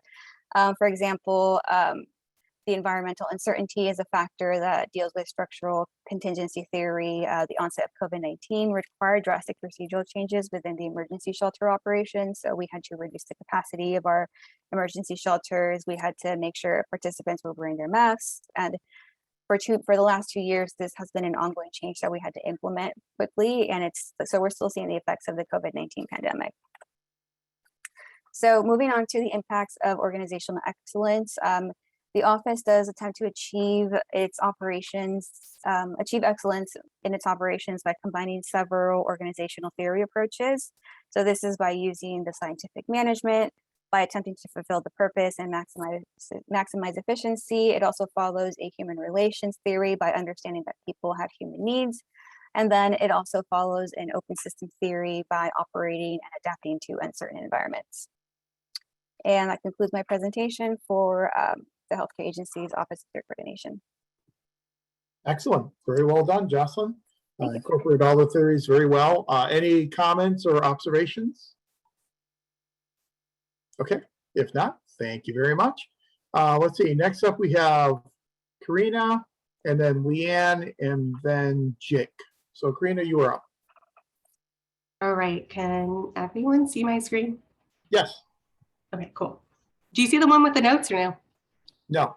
Okay, perfect. All right, my name is Karina Gutierrez. I'm going to be presenting on UCLA's Recreation or Department of Recreation. I think I'm one of 3 people that's going to be going over recreation. So I think we're one right after another too. So I really challenge everyone to kind of spot the differences between our organizations.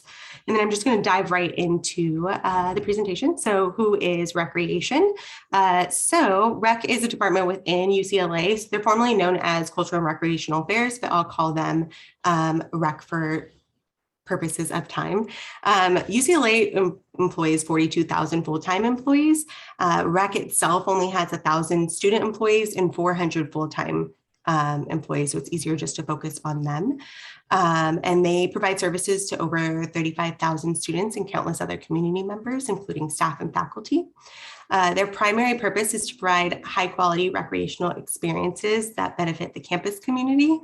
They offer a plethora of activities from club sports to leisurely activities, and they manage their programs through a variety of facilities, including fitness centers, arenas, aquatic centers, and more. They operate under a tall hierarchy, so they have many levels of management from their vice chancellor to assistant vice chancellors and executive directors. They oversee full-time employees, and those subordinates or those full-time employees oversee student employees. So typically a manager with a large amount of subordinates would traditionally fall under a flat hierarchy, but in this case, Recreation has a really long chain of command. And even though there's a large amount of student employees, those students have very little autonomy in their decision-making and are still functioning heavily under supervision. Rec follows the rational goal model. They have individual units that are managed by different supervisors, but are overseen by the director and assistant vice chancellor.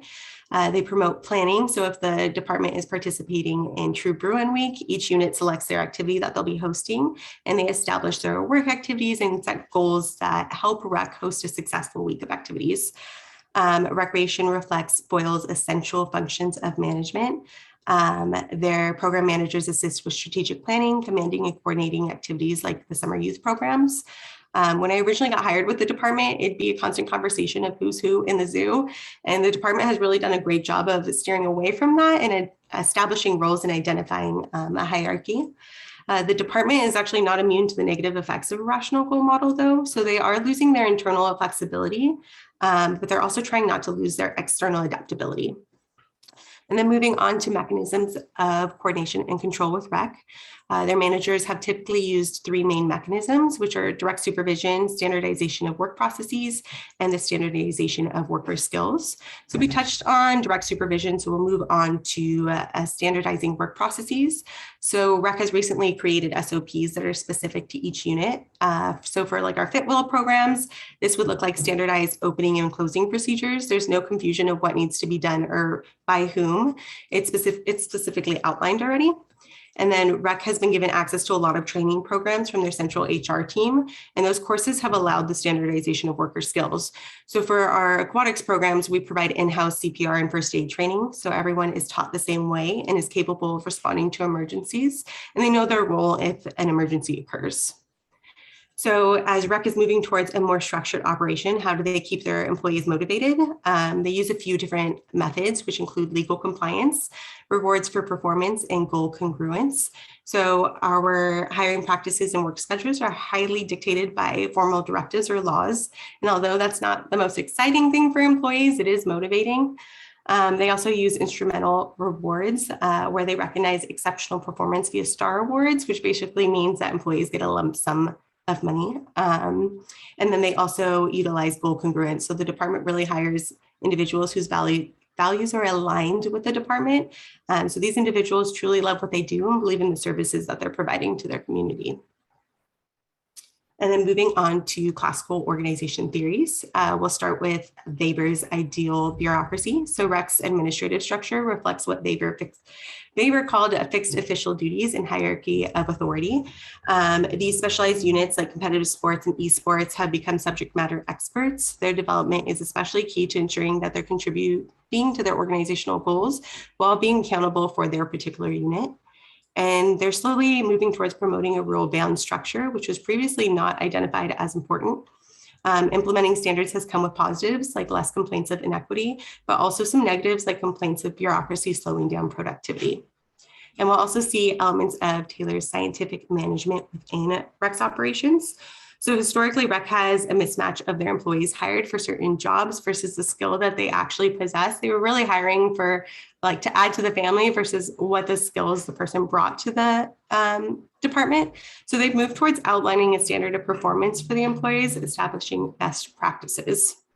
And another element that's reflected is performance management. So they start creating job descriptions. So it's simple, like how can you measure an employee's performance without having a standard to compare it to? So they've gone through the process of completing a job analysis for each position. And now these positions are easily categorized under a particular job code and can be placed on an organizational chart. The job descriptions have allowed them to start measuring not only individual performance, but also performance of the department as a whole. And now that we've touched on classical org theories, let's look at neoclassical elements. So UCLA Rec displays several elements of Follet's principles of organization. They schedule town halls that are open to all levels of employees, and they provide updates and feedback in an open forum. This allows different units within the department to see areas for improvement that may have been missed by colleagues.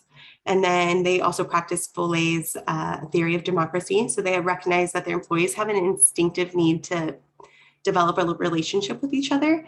And they help facilitate building strong relationships with colleagues by organizing group events. So these events fall outside of the scope of work duties, but help build camaraderie and also allows employees to unify as a group. Some of the past activities could be like sailing at the Marina Aquatic Center, or playing wheelchair basketball. Rec identifies more with McGregor's Theory X, given it strives to standardize all roles, really eliminating any individual discretion. And I would agree that Theory X is inherently flawed. This type of management and assumptions prevents employees from growing professionally and instead promotes kind of just being comfortable. You'll hear often that our annual increases are across the board, which means that it's given to everyone, which isn't really motivating for someone to work a little bit harder. Or for those that are working hard to continue to work hard. It's like a perfect example of giving employees carrots as a motivator. And then they also have a 6-month probationary period in place. And once that's passed, it's extremely hard to dismiss anyone for poor performance, and kind of gives employees a sense of security, so that even though they're giving money and security to their employees, it simply doesn't motivate them to be more interested in their work. And then Rec aligns with the open system theory. Rec focuses on their external relationships with their community when attempting to reach a state of internal equilibrium. Their decisions are dependent on those external factors. So if our university's students body has voted for extended hours during finals week, the department would accommodate that request and keep the facilities open for 24 hours, even though it's not necessarily feasible. And the department falls in line with Katz and Kahn's open systems theory, which was briefly touched on in the text. So we have these energetic inputs, which could be considered university funds, equipment, and employees, all are used to create and produce recreational services. So that transformation from their energetic inputs create a diverse programming, which leads them to energetic outputs. So that programming is going to be like esports programs, summer camps, and others. And then the revenue generated from the program is then put back into the rec department, continuing their ability to offer a variety of services to the community. Another input would be participation or participant feedback, which is important because they can review evaluations of their programs and make any adjustments to further enhance them. And let's wrap things up with achieving excellence with rec. So we have learned that there's no perfect theory that will enhance the organizational success on its own. So there's a combination of theories and standards that can be identified and credited in recreation's pursuit of excellence. So elements of Weber and Foley's theories, the open systems theories, and quality management theory all promote excellence within the department. The development of departmental policies and procedures have assisted rec with developing trainings, offering performance management, and standardization of work outputs. A characteristic that inhibits their excellence would probably be operating under theory X assumptions. So yes, they're moving towards a standardization of work, but there's also a fine balance of where employees should still be given freedom to be creative. And when managers assume that all the department employees have little inhibition, that just kind of creates job dissatisfaction within the department. So managers will need to try to change their mindset and find the right balance of standardization and autonomy. Measuring excellence will look different for every organization. REC can assess if excellence has been achieved by analyzing program participation rates, reviewing community feedback, and maintaining operational adaptability. Given that the department is significantly influenced by external focuses, it's important that they steer away from institutional rigidity in order to meet their community's needs and maintain a positive relationship with their community. And that is it. If you have any questions, let me know. Thank you. I appreciate it. Excellent. Thank you, Karina. Outstanding presentation and within the 10 minutes. So very well done. Any questions or observations? Great. It's great to see the program has, entrepreneurial programs to bring revenue in. It's a great example of, importing resources from the environment. So very well done. Next up, we have Leanne and then Jake and then Cello. So Leanne, floor is yours. All right, let me go ahead and share my screen.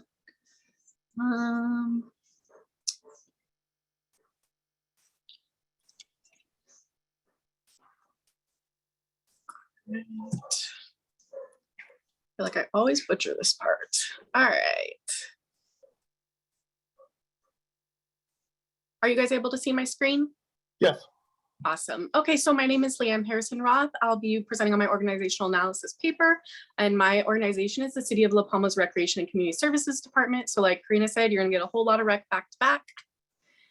So the mission statement of the La Palma Recreation Community Services Department is to make a positive difference in our community by encouraging citizen involvement, fostering human development, and strengthening community through people, parks, and programs.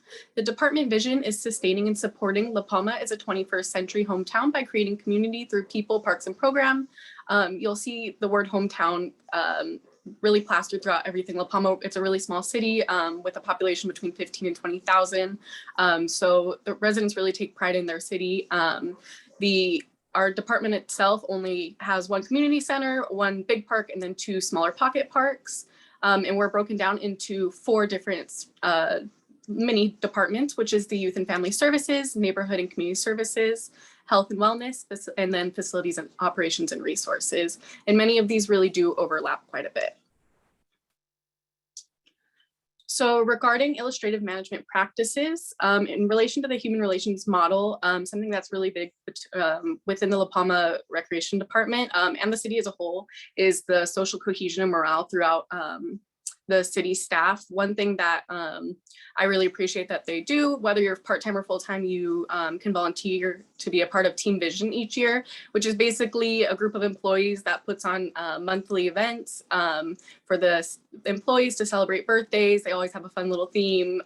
Sometimes we'll have like cook-offs or chili cook-offs or cookie making contests or tacos catered, or it's fun little things like that, just to keep the employees engaged, make sure that everyone throughout the departments is able to kind of keep in touch, even though we are such a small city and we see each other quite often. Team Vision also puts on like our annual softball game. We really do have a lot of fun over in rec, which is wonderful. So it really does keep that social cohesion and morale in place. Another big thing in the human relations model that related to my organization was the continuous training for employee success. The city or the recreation department does a really good job of maintaining a pretty hefty training budget each year. We send both full-time and part-time employees to trainings constantly. Anything that has to do with recreation, or anything that even like better driver training courses, and really anything that can benefit the employees, they're more than willing to send you to. I teach tiny tots, so they'll send me to like early childhood education seminars and stuff like that. So anything to really continue employee development. The second part of illustrative management practices, the coordination and control. So something in that resonated with me in Dlmpa was mutual adjustment. So the ability to have continuous informal communication with employees working on the same projects.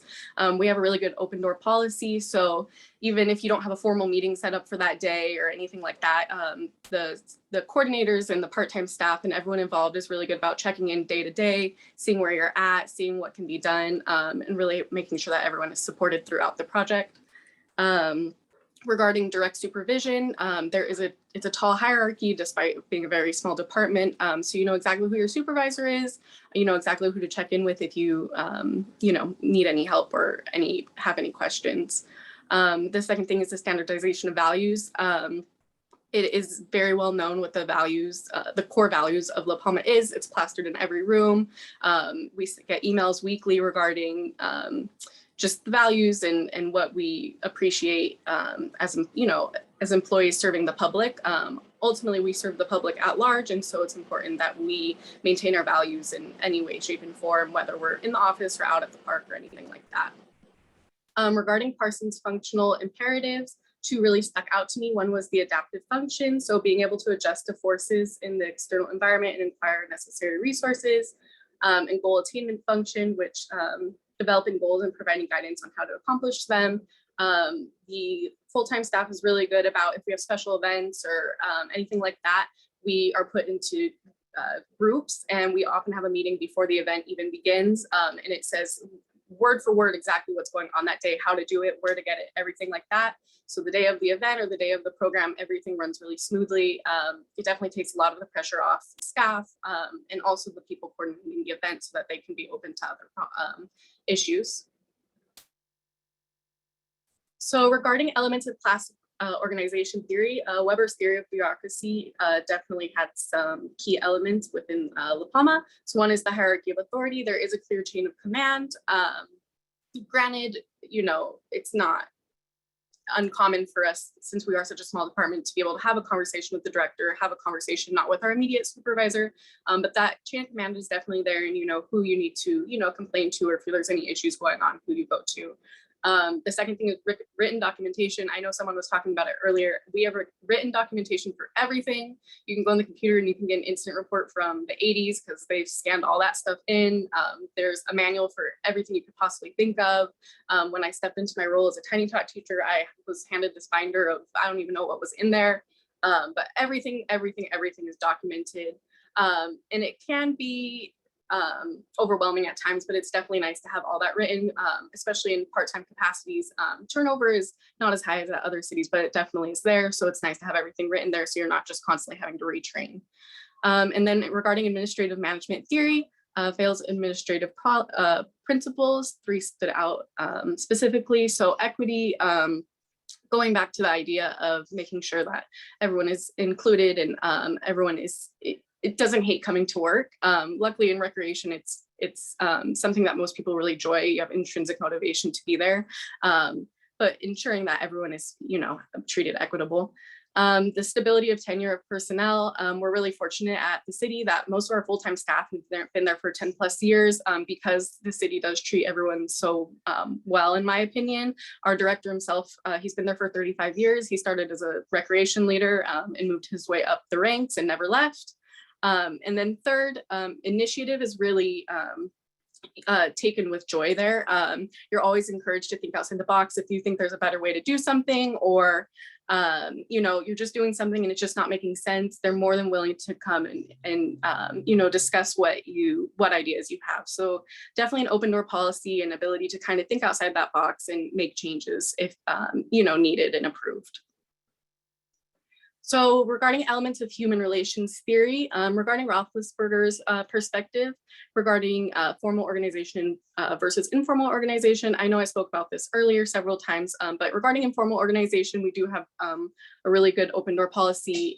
Every day, we're able to check in with whoever we need to regarding what's coming up and what goals need to be done. And obviously in recreation, things are ever changing. One day you might come and, someone trashed the park the night before. So that's going to be the goal for the day, not, planning the 4th of July run. So we really have a strong staffing, which partially is because we are such a small organization, but that informal organization is definitely apparent. And I believe really assists with us being able to get through our goals so quickly. Regarding McGregor's theory why, in integration policy, and like I was talking about earlier, since we are rec, intrinsic motivation is apparent in most of our employees. Sure, there's things as pay raises and reviews and stuff like that, but really everyone that is there enjoys it for the most part, which is nice. And with that comes the ability to kind of have some self-direction and self-control. They're very participative management style. If there's a meeting coming up about an event, or you're just interested in getting involved with something that maybe is not in your scope, they're more than willing to kind of include you in with that if time allows. So that's really nice to not be so micromanaged and have that flexibility. And then regarding open systems theory, which I think probably most strongly relates to our organization, is one of the things that really stands out is the need for constant flexibility to survive when things like COVID hits or recessions or things like that. The recreation department is going to be hit hard, whether their funding is taken or the very programs we're doing were no longer safe. We had to, figure it out real quick because our ultimate goal is to serve the community and provide those resources that a lot of the youth and seniors can't get otherwise, like the Meals on Wheels, where we deliver meals to seniors. We have very popular Tiny Tot programs, so having to shut that down was detrimental for some of these kids learning. We were able to put those things online and come up with new programming for all these kids that weren't going to school and having sports and stuff like that. And then the constant influence from external environment. So not only things like COVID-19 and the recession and things like that, but the need to always satisfy our stakeholders. So not only our community, but city council is huge. But regarding stakeholders, I always have this funny story. We had we called it the tennis wars. We had people that were really upset with the tennis court and the rules that took place on the tennis court. The time limit was 40 minutes. They said that was too long. It was a months-long thing, but ultimately a whole new policy was written about it so that was no longer an issue. And ultimately it satisfied our stakeholders, not only council, who was getting these constant complaints, but also the residents that felt that the tennis court was being inequitably used. So the impact of organization on excellence. So I believe a combination of aspects of multiple management theories is important to best suit your organization. Regarding my department, I believe the open systems and human relations theories definitely apply the most, but I definitely see theories, more of aspects of other theories. The ability to effectively set goals and accomplish them, that's only possible if your organization is set up to be able to do such a thing. And of course, setting goals is a part of any organization, but the way in which that organization is structured is important in order to be able to set those goals and accomplish them in a timely manner. And then regarding strong leadership, creates competent and happy employees. Strong leadership comes with good organization, but also a strong leader has to create that type of organization if they come into one that maybe is not in the best shape. But ultimately, I believe strong leadership is important as well, alongside the organizational structure to ensure that your employees are happy and that you're able to effectively serve the population that you are intended to. And that concludes my presentation. If anyone has any questions. Any questions? Okay. very well done. Incorporate the theories very well. And again, it is interesting to see kind of, back to back a recreation focus. So very well done. Next up, we have Jake, and then after Jake, we have Cello. So Jake, go ahead. Thank you. You're gonna have another recreation right now. So all 3 recreation back to back. Lamb was joking earlier about it's called Rec on Rec on Rec. So super fun. All right, one moment. Oh, Leanne, you still need to stop sharing, please. My bad. I always mess that up.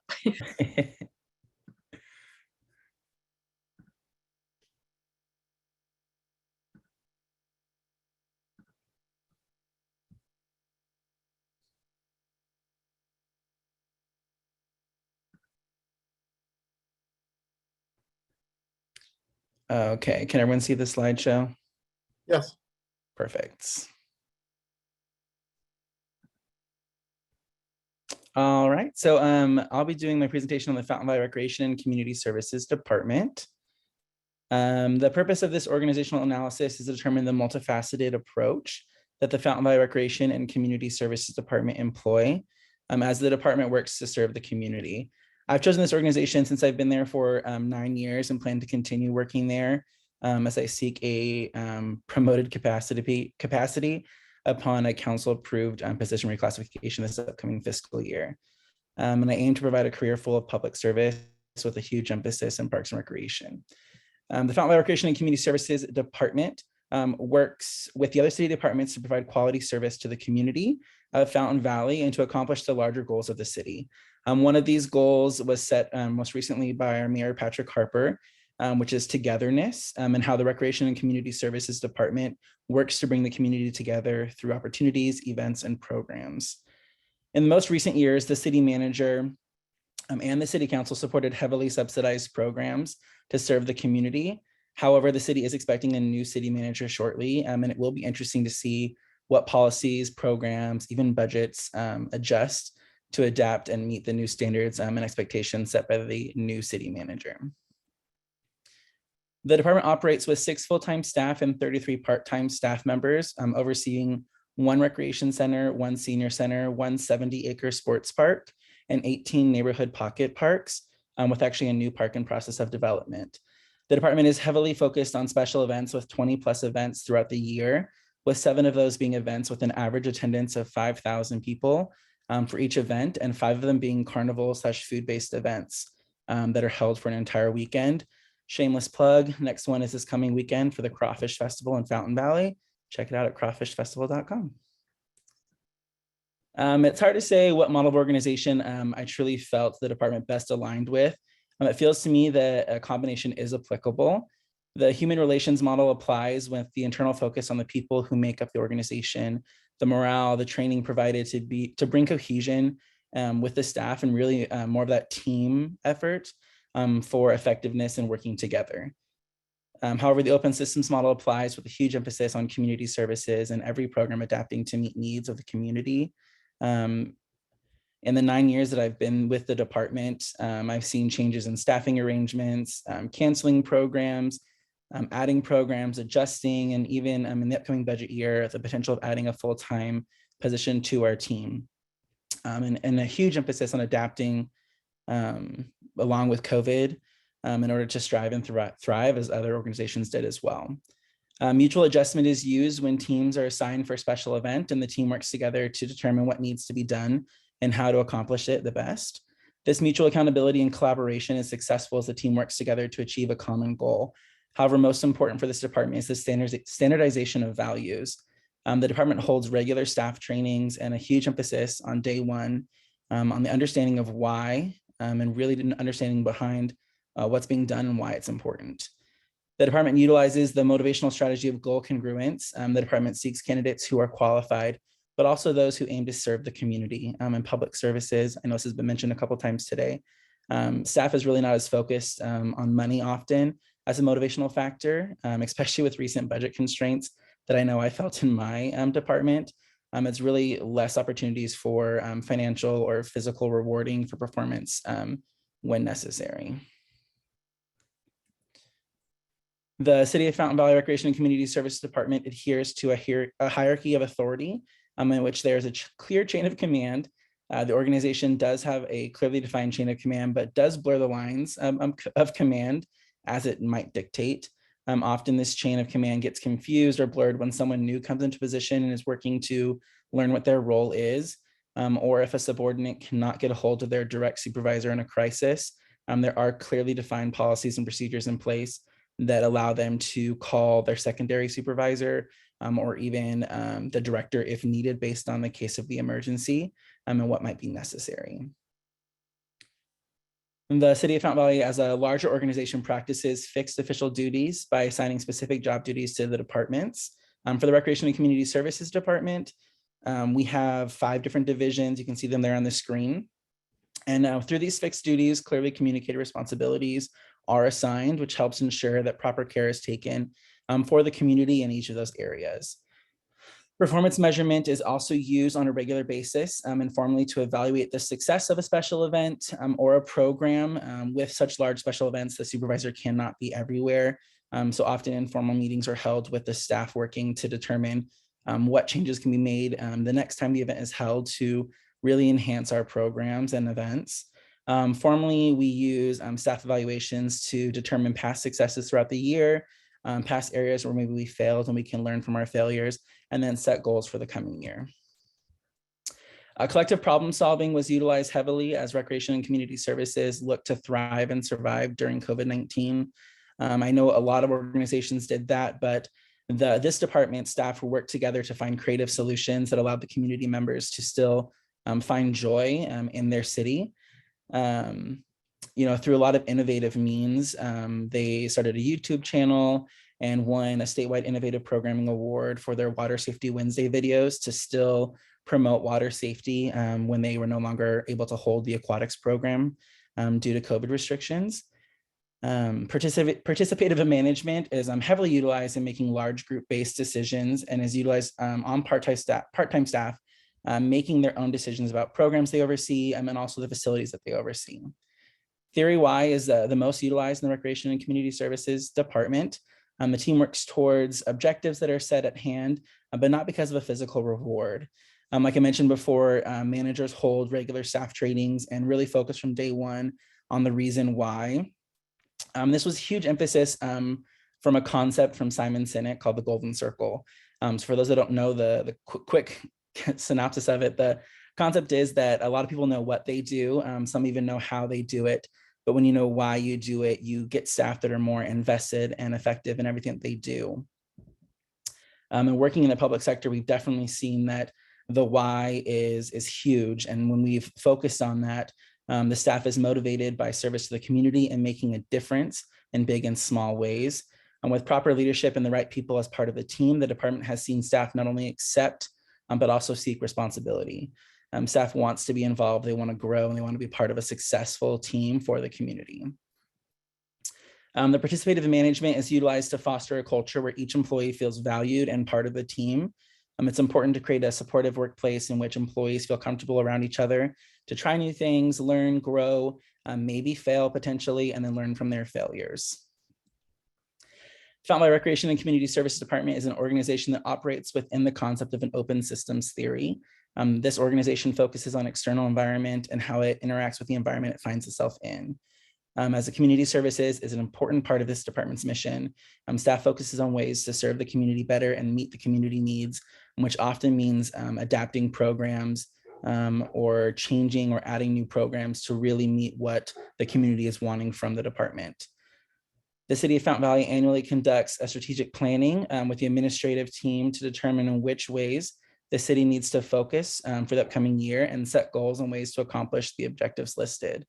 Most recently, the strategic planning aligned 2 goals. One, which was to present to the City Council for direction options for additional community events and services, and also to present a park expansion request to the county to expand our 70-acre park to an 83-acre park.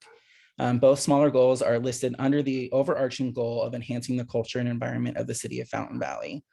The department is a resource dependent and has need for continuous support in a variety of ways to achieve success for the community.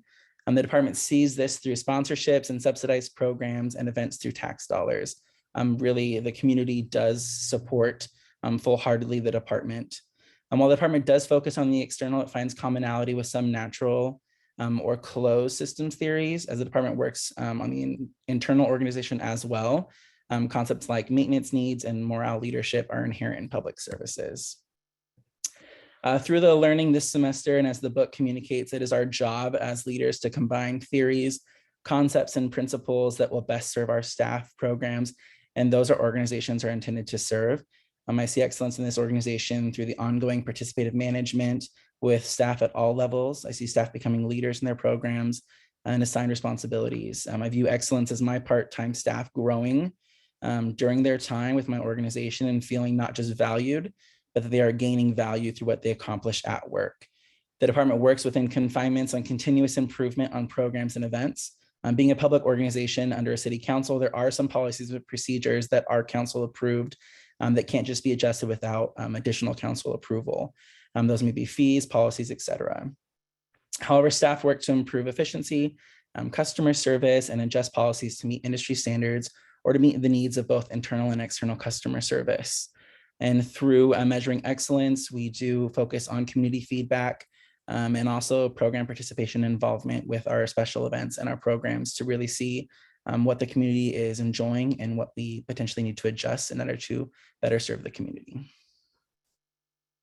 And that's it. Okay. Thank you, Jake. Very well done. Any comments, observations? It's always interesting to me to see a recreation department that is so connected to its citizens and clients, and how you react to something like COVID-19 that just immediately takes that connection away. And it's interesting to see how rec departments dealt with that. So very good. Thank you, Jake. Well done. Let's see. Next up, we have Cello, then Oyuki, and then Roberto, I believe. So Cello, you are up.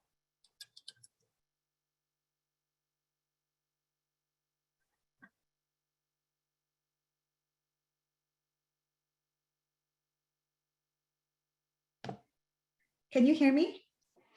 We can now, yes. Okay, thank you so much. Please bear with me. My computer is a little bit slow right now. So let me go ahead and share my screen.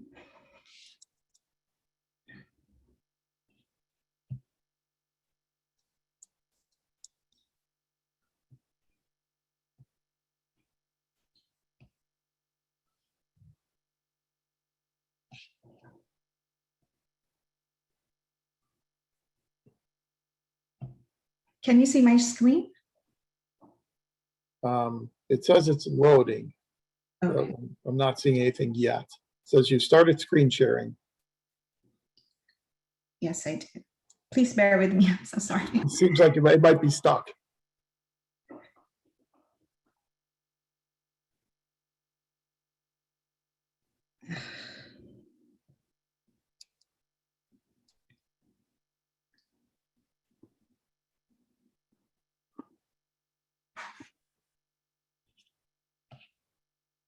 Can you see it now? No, but I do have your presentation. I can share it if you'd like. If that's okay, Professor. Thank you so Sure. much. Yeah, let me just open it up here and see if maybe I can get it shared. Oh, wait. Well, okay, now I see a presentation that looks like it's blank. So, okay, let me go ahead and see if I can share it out. Okay, let me go and let me unshare this one. Give me one moment. Okay, can you see that? Is it showing? Not yet. Okay, yes, there it is. Okay. Thank you so much. Sure.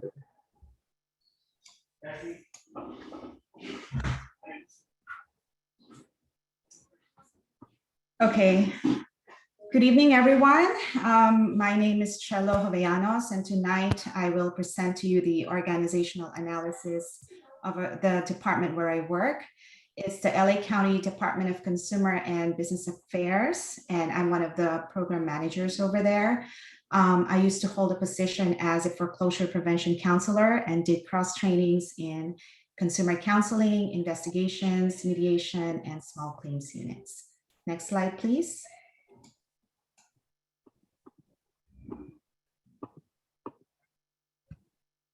Oops.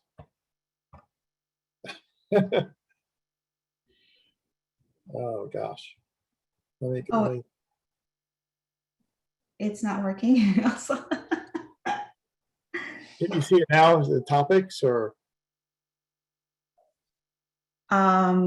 If we can go back to the previous slide, maybe the third one. Yes. Oh, I'm presenting. Sorry. I'm so sorry. Okay, so let's go to the third slide. Apologize for that.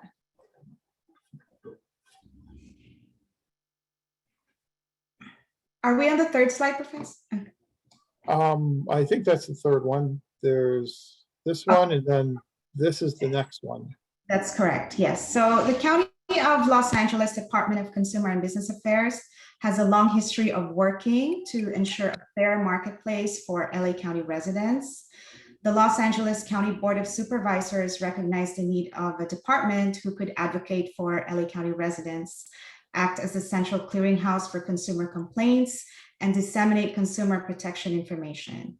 The Department of Consumer Affairs, that's the original name of the department, was established by the Board of Supervisors on July 1st, 1975, and was officially open to the public on April 15, 1976. The mission is to serve consumers, businesses, and communities through education, advocacy, and complaint resolution to promote a fair and vibrant marketplace in Los Angeles County. We do offer the services to consumers and businesses like consumer counseling, mediation, investigations, foreclosure prevention, and so on and so forth. Now, on this slide that you're looking at, this is the DCBA at a glance. We have around 110 personnel. And as you can see, we are following a hierarchical management structure organized into layers, with each layer being responsible for the team's performance. Each layer of management provides supervision to the layers below them while being subject to the control of those above them. Individuals at the top of the management hierarchy have the most authority, while those at the bottom have the least power. This hierarchical structure clearly delineates lines of communication, delegation, and the division of responsibilities. Next slide, please.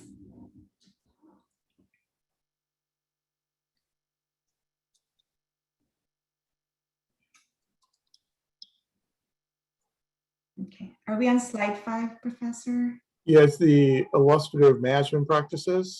Okay, because I see the previous slide on my end, but let me go ahead and read my notes. In terms of illustrative management practices for model organization effectiveness, DCBA follows an open systems and internal process models. Open systems because the organization exists due to the external environment, which is our consumer, and is flexible in terms of structure and services based on the needs of the internal or the external environment. The department also needs to secure resources such as funding, which is necessary for our survival. DCBA follows an internal process model to stress information management and communications as means for coordinating and controlling work activities that tasks are carried out in a disciplined and predictable manner. For the mechanisms for coordination and control in terms of mutual adjustment, I see this among managers, supervisors, executives, and admin. They consult with each other informally about what needs to be accomplished and how. The responsibility for coordination and control rests with those who do the work. They need minimal supervision, and most of the time they work independently. There's also direct supervision, and I see this among the front staff. A supervisor is assigned to take responsibility, issues, personal instructions, and monitors individual performance. And for standardization of values, the executives and managers to communicate and act upon a clear vision of what the department exists to do, where it should be headed, and what values should guide it. The coordination and control are facilitated by commitment of staff to shared, internalized values and ideals, communicated through staff meeting, performance evaluation, and unit meetings, also on our website and the social media. And for motivation, we have a legal compliance, and everyone needs to abide this, and it's in the employee's manual for the rules, formal directives, and sanctions to direct and control employee behavior. As people's departments, so therefore we need to set our behaviors in the highest standard possible. And customer service is the key service for the department. Therefore, all staff must comply with rules and regulations. For job identification, this work is interesting for someone who values public service or may want to experience public service the first time. The work may be challenging to some as it deals with different types of people. Others may identify with the jobs and find they're intrinsically rewarding. And as for goal congruence, it is important for the department to hire the right employees whose goals and values are congruent with the department so that they internalize organization goals and values. They'll hire people who identifies with the organizations, missions, and values. Next slide, please.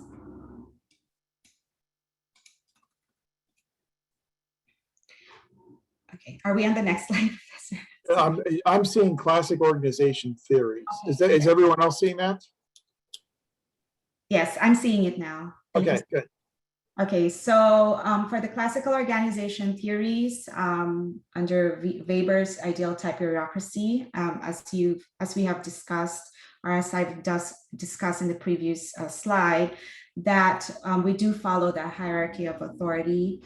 Positions are arranged hierarchically according to their level of authority. In terms of career service, the staff chose public service as a career, and we receive salary for the services we rendered, and equipment and other technological devices are county's property. For written documentation, we do have a system for maintaining our written records of all rules, decisions, whatever notes regarding the cases, and administrative actions. For Taylor Scientific Management, in terms of principles of scientific management, we do the harmony, not discord. Well, this is seen most of the time. Some managers and staff don't have conflicts with each other. They work as a team to reach the goals and objectives of their units. For cooperation, not individualism, most units work as a team, and each team has equal division of work and responsibility. Management may also do the work of frontliners if they are short-staffed to achieve the best possible result. And staff development, there are recurring trainings for staff to develop their skills. Next slide, please.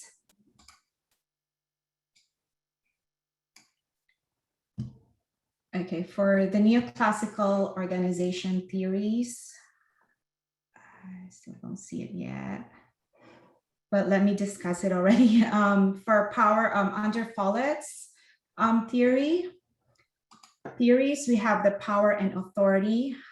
Since there are different units in the department, the expectation is there is no competition among managers. They have different purposes and serve different needs. They need to work together, and managers are expected to jointly develop with their colleagues in the workplace. As for leadership, the trainings are being held to empower potential leaders in the department and employees as well. And for integration, there's open communication, there's open door policy among management, supervisors, and also the executive. It's being implemented at each department to communicate openly with each other to reach the goals. As for McGregor's theories, you can see both of the theories in our department. Theory X, in terms of in our call center, where usually there's an authoritarian management happening there, but not all the time. It happens in a process-driven workplace. So some workers are initially obedient, but eventually, they complain, saying they're dissatisfied and become rebellious. And as for theory Y, usually I notice this to those staff that are being promoted or they got promoted. Usually they're the admin, managers, supervisors. There are also some units that practice this, like the rent stabilization and foreclosure prevention unit. The workers seem to enjoy taking ownership of their work. are self-motivated, and they embrace responsibility. Next slide, please. Okay, so now we're going to the systems theory, and we are an open systems because of, like these three characteristics. We do have a permeable or porous boundary. We always consult with our stakeholders for feedback, what else we can do, what can we improve in terms of our service, etc. We always send out surveys to consumers, like any valuable comments we do take into consideration. For external environment, in terms of political, again, our bosses are the board of supervisors, so whatever they tell us to do, we have to accommodate it.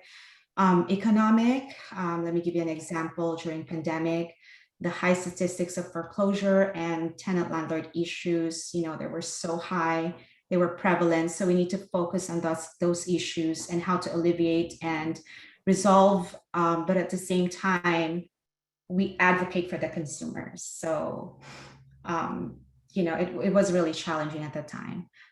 Societal, since we are consumer protection, we always take into consideration what type of protection our consumers need. And for technological, to accommodate flexibility, we needed to switch from desktop to tablets, laptops for counselors, so that we'll be able to travel and attend the needs of those who are most vulnerable, such as the elderly and the disabled. And for the outcomes, what's important to us are the benefits that consumers receive as a result of our services. So we collect those data, such as, credit score after they've attended a financial empowerment training, the foreclosure status after we, requested or talked to their banks to give them some type of loan modification, the number of complaints resolved, etc. So the most importantly, the stories of those that we help, we share them in our marketing, advertisements, so that people know that our department exists. Next slide, please.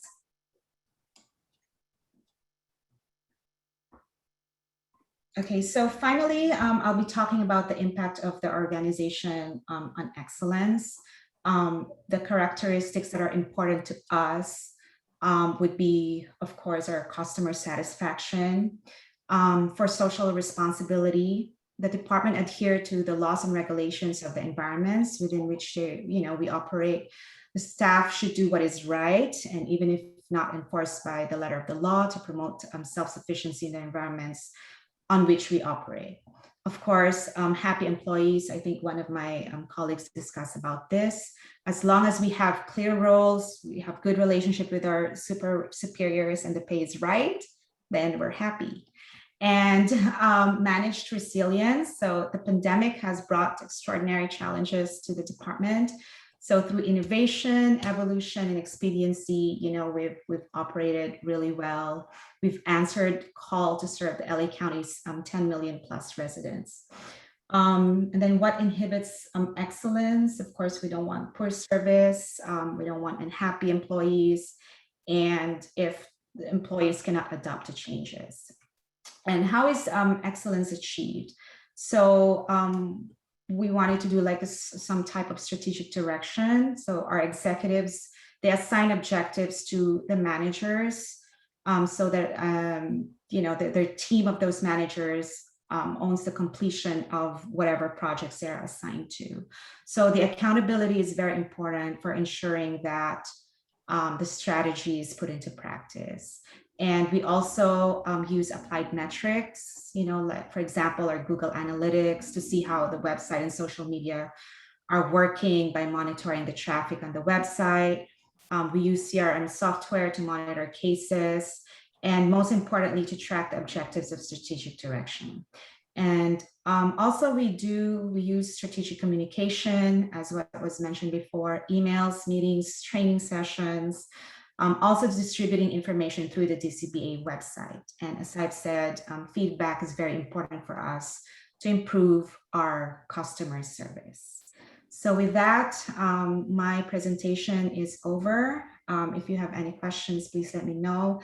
And thank you so much, Dr. Powell, for helping me with my PowerPoint presentation. Appreciate it. Sure, my pleasure. No worries at all. Any questions at all for Cello in the presentation? Okay, thank you very much. Well done.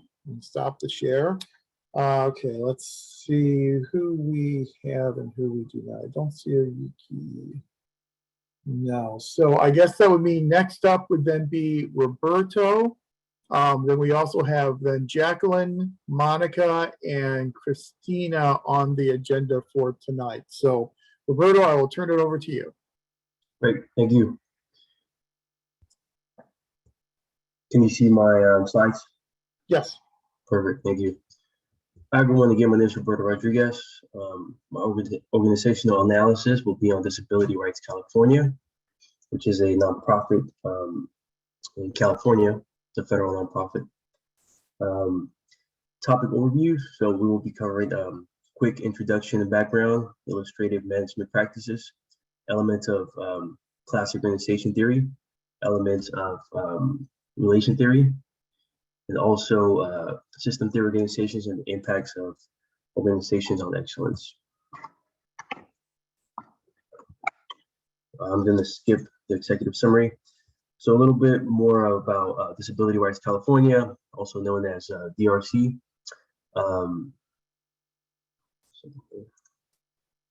Disability Rights California was founded in 1978. When I say federally funded, it means that we have about 95% of a grant is all federal. It's federally mandated, so it's like the watchdog for disability rights in California. There's a disability rights in Texas, for example. There's one disability rights in New York, one in every state. Because of the geographics and who we serve, we work very closely with New York, Texas, and Florida. Here in California, there's about 21 offices throughout California. Headquarters are here in Sacramento. There's about 383 employees. That's continuing to grow. I believe the 383 was right before COVID. And, we went on a freeze a little after that, and then we started hiring again.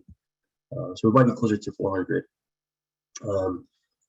We are composed of 12 members of the executive team, board members who are referred to become board members. These are community leaders, so they don't necessarily work for DRC, but they have been referred or volunteered for that position. 37 leadership team members. These are composed of managers, directors, and some supervisors, senior supervisors. And a lot of what DRC does is trainings, right? Self-advocacy trainings. And then we also collect a lot of data. Data for us is very important because that's how we continue to fund these programs in the future. So illustrative management practices. So model organizations. Structural flexibility. We work on keeping high morale and being able to adapt quickly to change. Like I mentioned earlier, COVID changes were big to most departments. So it made us rethink the human relations aspect in communications and how we were interacting with one another. Employee motivation, so job identification and breakdowns in law is really big for DRC. So different units have different models and ways they break down their positions. This approach helps challenging cases in court that require different types of law. For example, we would have a case that requires expertise on immigration and disability. So then the multiple units will come together and give feedback on those cases. So there's pros and cons on that.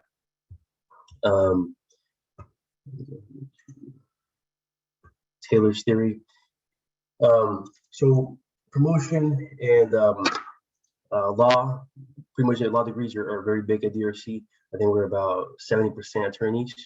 And the model has been structured where there's a lot of incentives and student reimbursement programs for young attorneys. So for example, you would work at DRC for about 5-6 years and DRC would cover, I think it's 75% or 80% of your student debt as a law student. It encourages pretty much people to stick around and also continue to grow within the agency. Policy information. So wherever, very, very important. We work similar to the state, so everything is by the book, very policy-wise. All the processes are that way. So pros and cons about that, because it does slow things down, and changes tend to be very slow. But also the good side of it is that you can hold people accountable. So there's a high amount of accountability in case you need to backtrack and see who approved something, for example. You can go ahead and do that. Also with promotion as well. So there's a big track record and history of evaluations and stuff like that before you promote someone. So they pretty much have to earn it by the book in order for them to be promoted.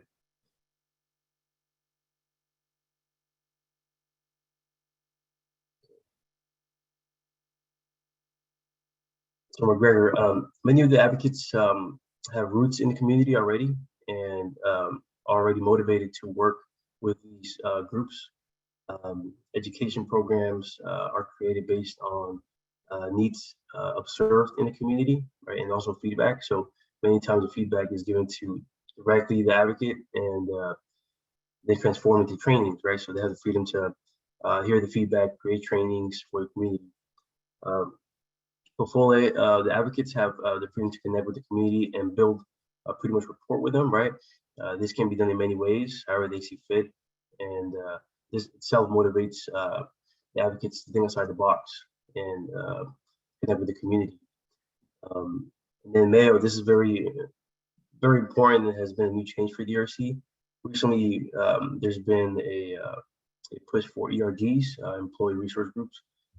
So this really gives the employees the freedom and the confidence to get together on certain, for example, there's a group that has been at DRC for over 10 years, right, but does not have a leadership position.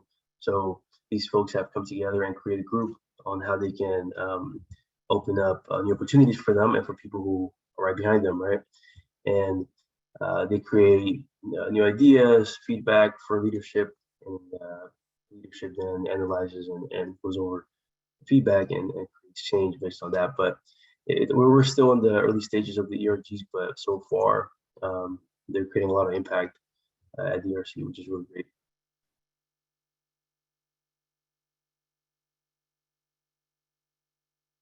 It's open system. DRC does a lot of surveys in various ways. Again, we focus a lot on constant feedback from the community. The way that the feedback is received is three ways really. So the surveys, right? Any type of survey form, comment form. There's also direct feedback that goes to the advocates who are doing the work in the community, and also to the community leaders who, again, a lot of community leaders, they serve 2 terms in our executive board. So feedback directly to them also is very easy to create change at DRC. Natural system.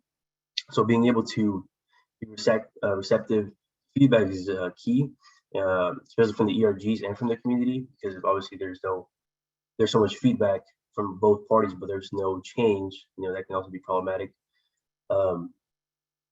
Overlap in different departments in order to tackle challenging cases is also a big plus. So like I mentioned earlier,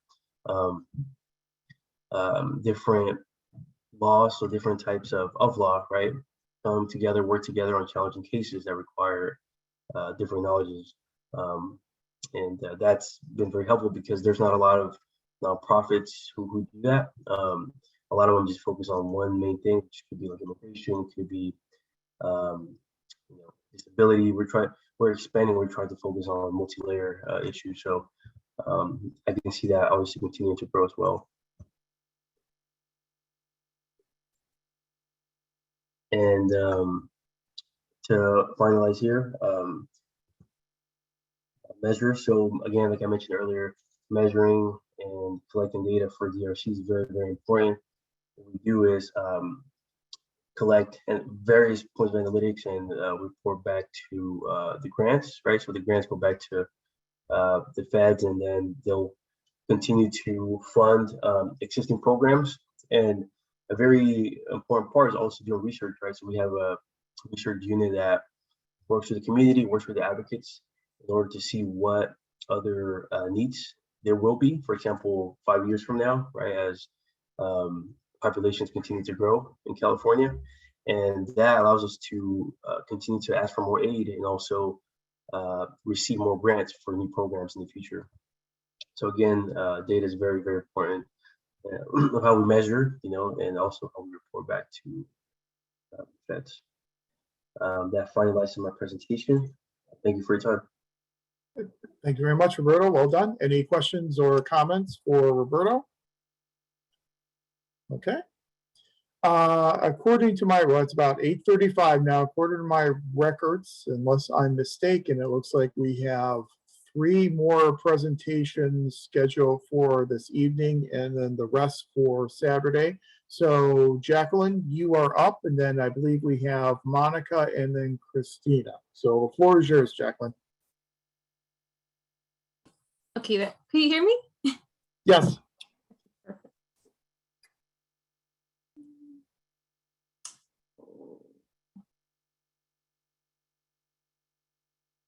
Can you see the PowerPoint? Yes. Yes, perfect. Okay, so I'm going to be doing my presentation on the LA Superior Court. So I'll get right to it. So the court started here in Los Angeles in 1889. So the first federal court was built between 1889 and 1892. Then between 1906.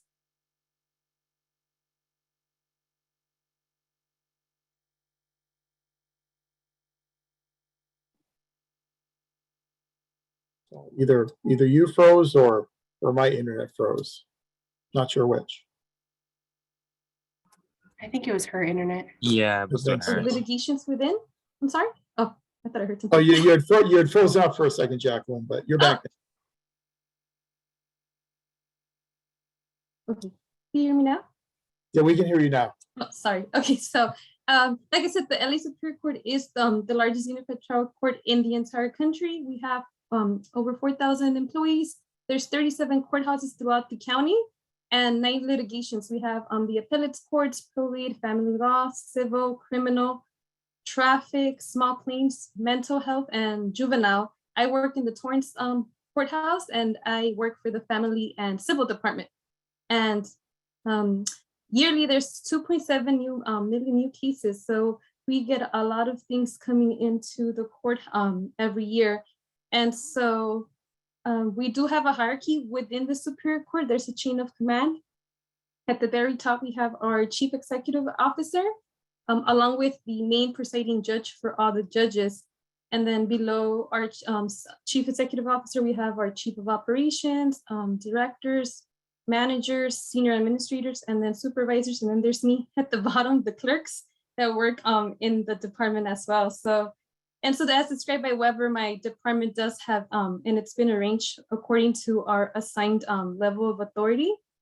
And we have an order of systems with our superiors and we're the subordinates. So I know what my court duties are every day, even though every day is not the same. I know what I have to do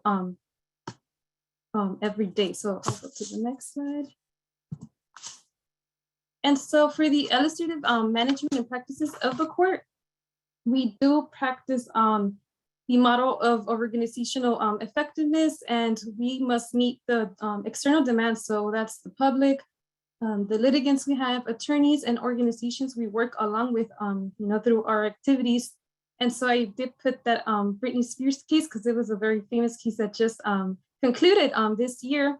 So that external factor was, having the public outside of the courthouse every day. She's a celebrity, and it was the loss affecting her freedom. And after 13 years of, within this probate case, a judge ended her conservatorship. So that was a big case. And then we have for the mechanisms for coordination and control, there's direct supervision, especially in my department. There's only 12 of us in my department. So, and I know in the majority of the courthouses is the same. It's a group of individuals that are assigned to their supervisor, and then we have a manager, And so where it's built, it's a work process where we know what rules and standards we have to follow, and that's what creates the whole operational system within the courts, and specifically in my department.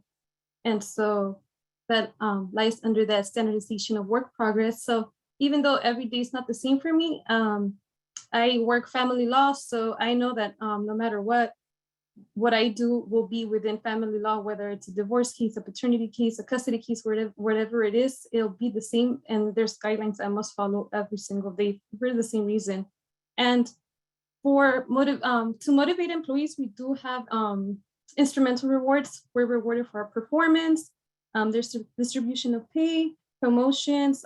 We do receive recognition based on our individual performance. For example, my position, which is court service assistant, when I first came in, I was a 1. Automatically within the first year after my probation, I was promoted to 2. So that was a step into my salary. So automatically, without pretty much doing anything, I automatically got promoted onto the next step within my position.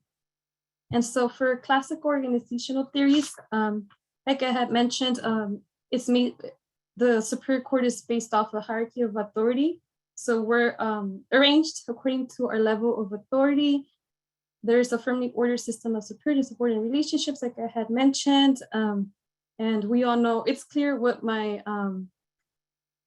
duties are. If I'm not doing my work, we're gonna notice, because I have to work the public counter, I have to work the electronic filings that just came out. So all that work accumulates, and I know if I don't get to it, it's all gonna rely on me. So I know what I have to do on an everyday basis. Then we do have career service within the court. And so the court tries to prepare us for professional careers so we could perform our duties with greater competence. We do get encouraged a lot to do online webinars and training. I'm able to step away from my desk if I want to train and take the time off to do so. Some people that are inside the courtrooms, they've been approved to do overtime if they do want to do specific trainings. So HR and our administrators encourage us to try to take advantage of this opportunity, but a lot of people don't. Some people rather just stay where they are. I guess they're comfortable. They rather not take the trainings, even though they do encourage us to do so. I tried taking advantage myself because I've been with the courts for 2 years, and I do want to promote onto a higher, position in the future. So I tried doing it, and then I'm getting paid to do the training as well. So I don't mind it at all. And then for the scientific management theory, we do have performance measurements. So every year, my supervisor and our manager sits down with each one of us, and they give out yearly performance reviews. So they just let us know. What areas need improvement, and what we've done good, but we could do better just to improve and succeed within the department for the upcoming year. And so then for the humans relation theory, I was able to me personally, I could relate to the Hawthorne effect theory, and I know a lot of people in my department can too, because if we know there's a judge walking by or a senior administrator comes by to our specific department, we immediately let each other know, like, oh, hey, Judge blah, blah, blah is here. So we're all on our best behavior. I know that I'm being watched. I know, especially when a judge brings in other judges, or if the main judge from downtown LA comes to the courthouse, we're all on our toes, basically, just making sure that, we're doing everything correctly, that, that we're making sure that we're helping out the customer in front of us, because, we know that we're not being criticized, but we know that someone's watching what we're doing. So we want to be like on the best behavior. And I do that all the time, especially if I see my supervisor, I get nervous easily. So I try to assist people as best as I can, just to have that good, positive personality within my workplace. And then we have the formal organization. So we do follow specific protocols within our department. There's strict rules and legal codes that we have to follow in order to achieve, the policy goals.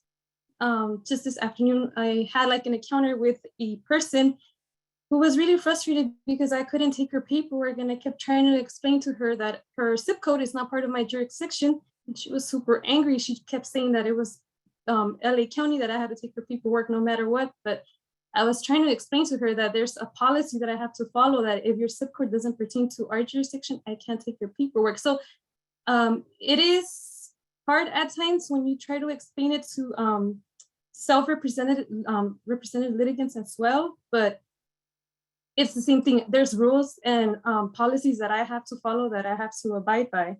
So moving on to the next theory, which is Billet's theory. We do a lot of collective problem solving within my department. It's 12 of us, but we constantly have call outs. A lot of people are on FMLA, and I feel like some people do take advantage of it. If they want to call out, we really can't do anything. I mean, it's the court, and then if you end up suing the county, it's all within us. So I know a lot of people are constantly calling out. There's an employee that I haven't even met, and I've been there for 2 years, and she's still on the payroll. So it's easy to take advantage of the county, in my opinion. And so in order to overcome this, we do engage and search for the best possible solution for coverage. I'm getting cross-trained from family to civil to just try to, be able to assist the customer, because at 8:30, once the doors open, we have to help and make sure that we get the work done for the courtrooms. And then moving on to the systems theory. So the court does follow an open systems theory. We focus on the external environment that surrounds it. And so, for example, we're getting trained on electronic filings just recently, and this was due to the COVID-19 pandemic. And so we had to learn it was the whole exchange of materials, energy, and information within, the environment. There was attorneys getting sick, judges getting sick. A lot of people in my department got sick as well. So the court came up with the process of electronic filing, and it's much easier now. A lot of people don't come in as much as often, but we still do get a lot of work. And so the external environment that surrounds the court does play a crucial role for us. Oh, and then I wanted to include an example too. Can I show a quick 20-second video, Professor? It was in regards to the external environment and how it affects us. And so I don't know if you guys remember the Torrance Karen. It was a big case. It was a lady that was just being racist in Torrance, and she did have her hearing at the Torrance courthouse. And it was, it's the whole external environment. Again, we have this woman, attacking people at a local park at the mall in Torrance. She had her hearing. She was arraigned. She only spent 45 days in jail, and there was people protesting, and this happened at the courthouse where I work. So it's just gonna be 20 seconds that I'm gonna play.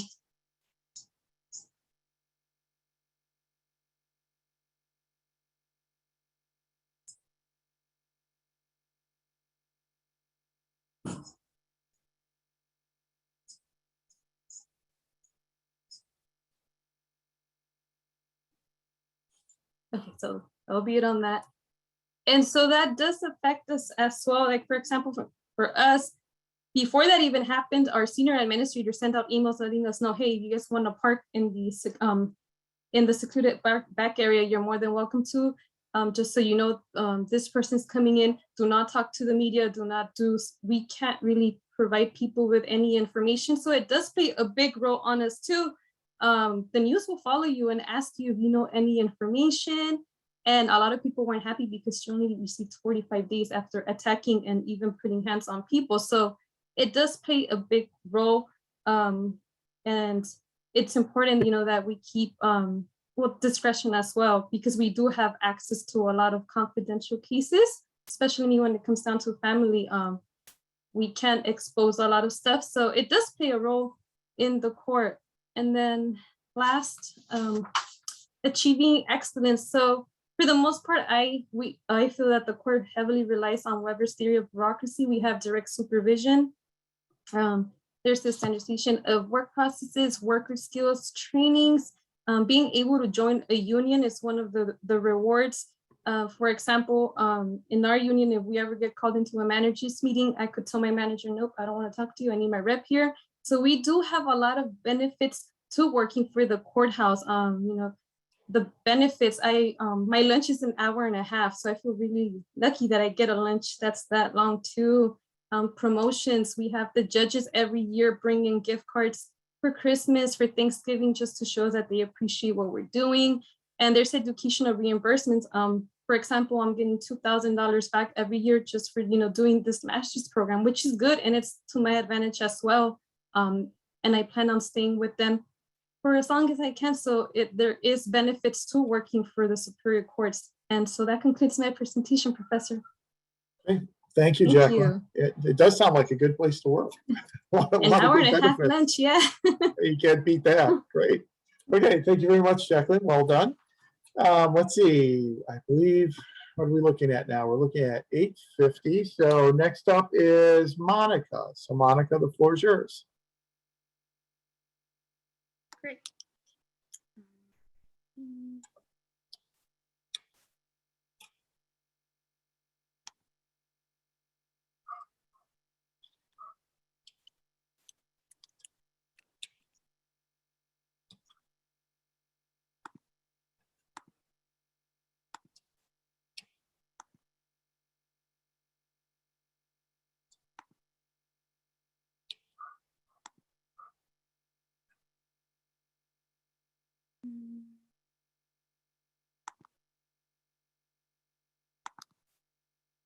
Sorry, the Zoom updated right before I opened it today, and it asking that I allow to share. So should be good to go, hopefully. Yep, looks good. All right, great. Okay, so my presentation is going to be on the Child Care Alliance of Los Angeles. My name is Monica Torres, and we'll go ahead and get started with the introduction and background. So the Child Care Alliance of LA is a nonprofit organization that works, that operates in LA County, and it was formed in 1997. So it's from then grown to become a partnership of 10 resource and referral and alternative payment agencies. There are 3 countywide programs that include the Early Care and Education Workforce Registry, the Child Care Bridge Program, and the Quality Start Los Angeles program. Overall, there's in 2019, they had an operating revenue of $38 million. And this money primarily comes from state funding. There are around 50 employees working in the organization right now.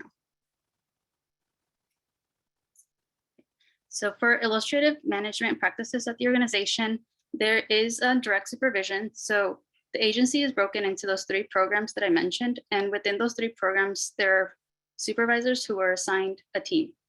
So each supervisor takes responsibility for the group of workers that work under them, and there's a managerial hierarchy established to integrate all of the work groups. Supervisors issue personal instructions and monitor individual performances of their team. There is a mix of standardization of work processes and standardization of work outputs, where some work is programmed in advance and employees know exactly what they're going to do. There's other work that it kind of just, as we go along, we figure it out. And so on other occasions, work outputs are programmed in advance by providing each work group with the specific goals and allowing workers leeway in determining how to achieve those goals. And then standardization of values. There are shared values and ideas of the agency's ultimate goal, which is helping create a better childcare system for the benefit of the children in LA County. So there kind of is that, as a nonprofit, there's like a clear vision of what we want to do and how we need to do it and where the organization should be headed. And there's like certain values that guide it in that direction. There's also job identification. So trying to find the right fit amongst the pool of applicants and offering work that's interesting, challenging, and responsible. So employees may come to work to meet or exceed role requirements and have possibly greater creativity and innovation. And it's hopefully because they find the job very interesting and because they're motivated by it. And then when it comes to elements of classical organization theory. We do see Weber's ideal bureaucracy with the hierarchy of authority, in which roles and personnel follow a chain of command. At the Child Care Alliance, there is an organizational structure that details the hierarchy of the organization with the executive director, then the administrative roles, and then those 3 programs that I talked about. At CCALA, there's also fixed official duties in which each person's role is defined. And because there's a clear division between the 3 programs, I'm never going to be asked to go work for the registry if I work in the Quality Start program, and I'm never going to be asked to be part of the Bridge program if I work in the registry. And then looking at Taylor Scientific Management, we do perform performance evaluations, beginning with a 90-day performance evaluation, which is kind of your, just to get to see how you're doing in the role when you first begin. And I pulled this directly from the employee manual, that there should be a performance evaluation every 12 months, but it's not guaranteed to always happen. And I've seen this before at other nonprofits, because like people just get caught up in a million different things. So it's not always guaranteed that it's going to happen, or if it happens, it might happen every 15 months, every 17, just whenever they kind of get to it. And for FAIL's administration management theory, I do see that the management functions, the responsibility to plan, to organize, command, coordinate, and control their team, their employees. So I do see all of these 3 play out at the Alliance. And then in terms of human relations theory, starting with Follett, we see that workers and supervisors are both involved in problem solving, and the Alliance wants its employees to grow and ask them to share their ideas and to have an open discussion, so that following the law of the situation, figuring things out as needed. But then we also see the theory of leadership, because power isn't seen something as something to hold over the employees, but rather supervisors asked to involve others in their decision making, and again having those open conversations, especially when unexpected situations come up and there isn't that set instruction manual on how to handle it. There isn't always, like some of my fellow cohorts have mentioned, that they have policies for everything. We don't necessarily have policies for everything, and kind of figure it out as we go. And in terms of Mayo, we do embrace social interactions at the workplace and see it as a social environment, trying to plan. Even recently for the holidays, we had like a 2 or 3 hour Zoom event that was all about the holidays and different games and events that they made really interactive, even though it was through Zoom. And then moving on to the participative management theory. Again, it tries to be a supportive workplace relationships, and still employs a hierarchical control. And then moving on to McGregor's theory Y. So I saw theory Y instead of theory X, just because there's tasks that are given to each employee, and supervisors review the goals and objectives for performing those tests. And when tests are delegated, each employee carries out their work without micromanagement. And if someone needs guidance or clarification, then their supervisor is there to provide that support. And then this is in line with McGregor's description of decentralization and delegation, as well as relinquishing control. So it's not like they have a tight hold on you and your every move. Right, and then moving on to systems theory and the organization. So I do see an open systems in the organization. So as a nonprofit, CCLA represents, it's like that nonprofit environment, whereas many nonprofits may raise funds and receive donations. CCLA really receives most of its funding from government grants, and these grants are tied to specific programs. So with the Quality Start Los Angeles program, that comes from a block grant from the state. And then, so the state decides how much money is going to be allocated to those funds, and the alliance is dependent upon how much is budgeted. Same with the Emergency Child Care Bridge Program and the Workforce Registry. And then,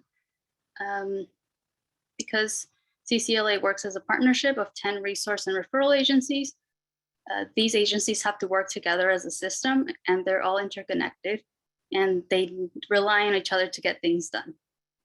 So it's not just us doing our own work. We have to outsource certain parts of the program. We work on certain things. The resource and referral agencies work on another piece, and it all ties together as to form one. And okay, so moving on to the impact of organization on excellence.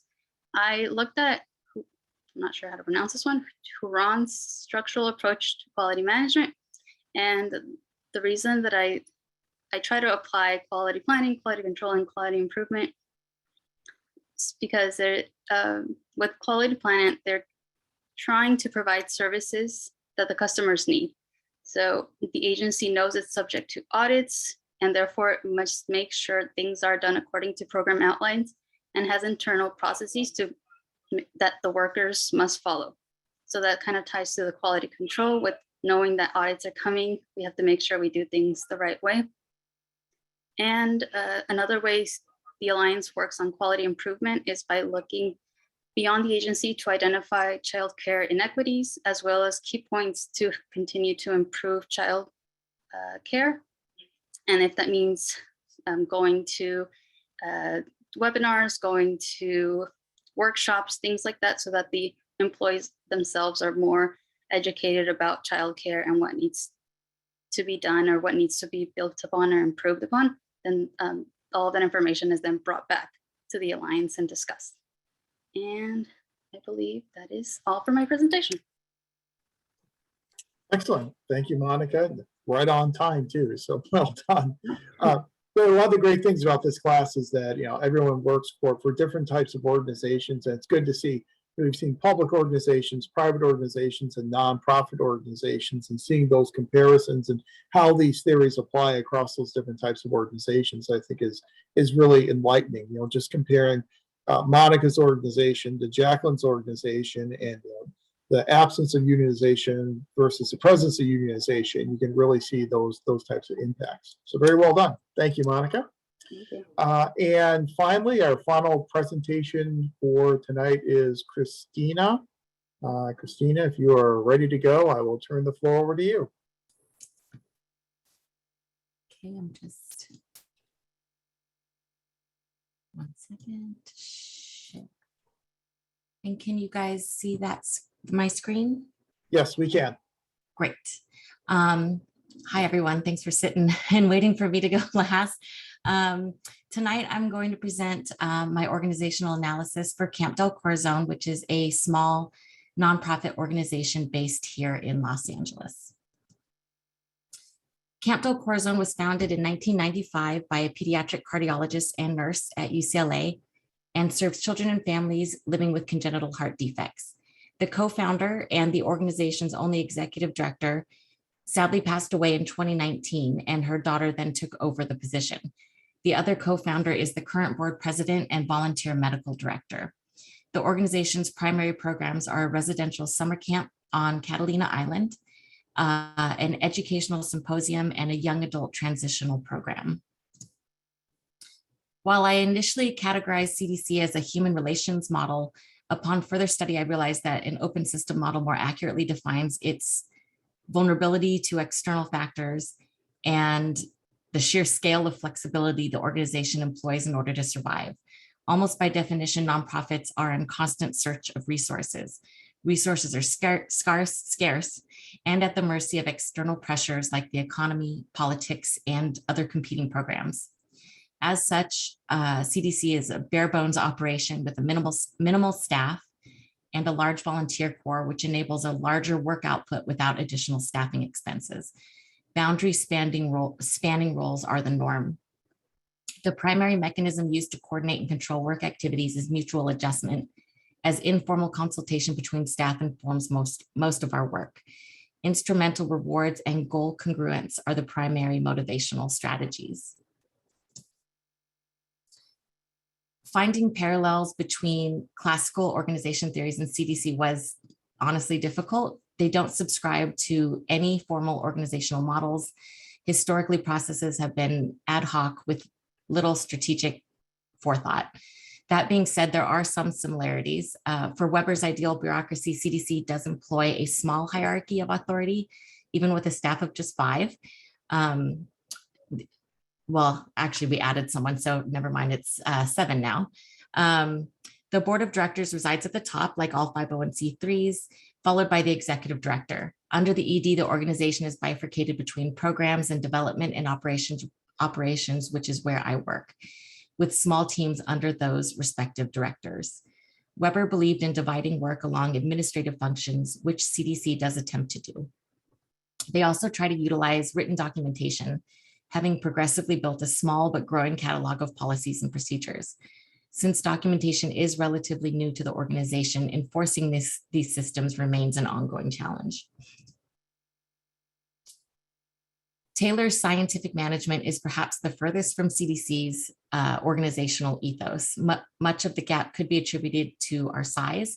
Small nonprofits running on shoestring budgets are enabled by multifaceted staff and few hard lines between functions or departments, and obviously little room for sort of strictly supervisorial roles. The CDC type model is born out of necessity and does not seem a natural fit for scientific management principles. What they do have in common, where they do have some overlap, is in the use of wage incentives and economic rewards. The ED does like to reward staff with small bonuses or incentives after successful fundraising events. They also utilize a very loose performance management system. While they don't abide by any timely performance evaluation models, overall performance and goalpost progress are reviewed weekly at all staff check-ins. The informal model helps enforce performance expectations and accountability, albeit not in the prescribed way Taylor would likely prefer. CDC has little in common with Vail's regimented theory. The one thing they may have in common is functional responsibilities lie with everyone in a supervisorial role rather than with a single administrator. Other than that, CDC is likely too small to afford such a clear and regulated delineation of tasks. Mooney's contention that a vertical hierarchy is not the only functional way to organize an organization is also applicable. While we maintain a small vertical hierarchy, functionally, it operates more along the functional principle through its bifurcated structure. Gulick's theory was directed at larger government institutions with its focus on delineation and accountability to citizenry. And while we may not be accountable to voters, we do consider ourselves accountable to our donors and other stakeholders. However, with 7 employees, our strict subdivision is not really tenable. Next slide. Moving on to neoclassical theory, several of Follett's tenets are heavily present in CDC operations, such as collective problem solving, depersonalizing authority, and cross-functional work teams. Each employee contributes regularly to the deliberative process to achieve integration. Additionally, formal authority is minimized as often as possible, and the authority is delegated within the job itself rather than in job titles, demonstrating a power within model. Decisions are based on the needs of the situation rather than on formal orders. Moving on to McGregor's theory, CDC utilizes theory Y, relying on the integration principle. This model is perhaps achieved easiest in smaller mission-based nonprofits, as it calls for workers committed to an organizational objective. This objective can be easily illustrated in a nonprofit's mission statement. CDC's adherence to theory Y is evident in its lack of micromanaging, allowing employees to complete their jobs in the best way we see fit. With increased independence, every single employee has willingly taken on additional responsibilities and expanded the scope of their jobs. While systemically little is implemented according to Roethlisberger's suggestions, CDC does try to employ active listening methodologies with the staff to make regular assessments of issues as soon as they begin to arise. With such a small organization, it is regarded as a social system above all. CDC is best represented by the open systems perspective. We are in a perpetual state of adjustment and adaptation with close attention paid to a myriad of environmental factors. The external environment, whether it be political or economic, has the largest influence over our health and overall direction. Near constant monitoring of economic conditions and their direct effects on our revenue mandate that we are always prepared for quick pivoting.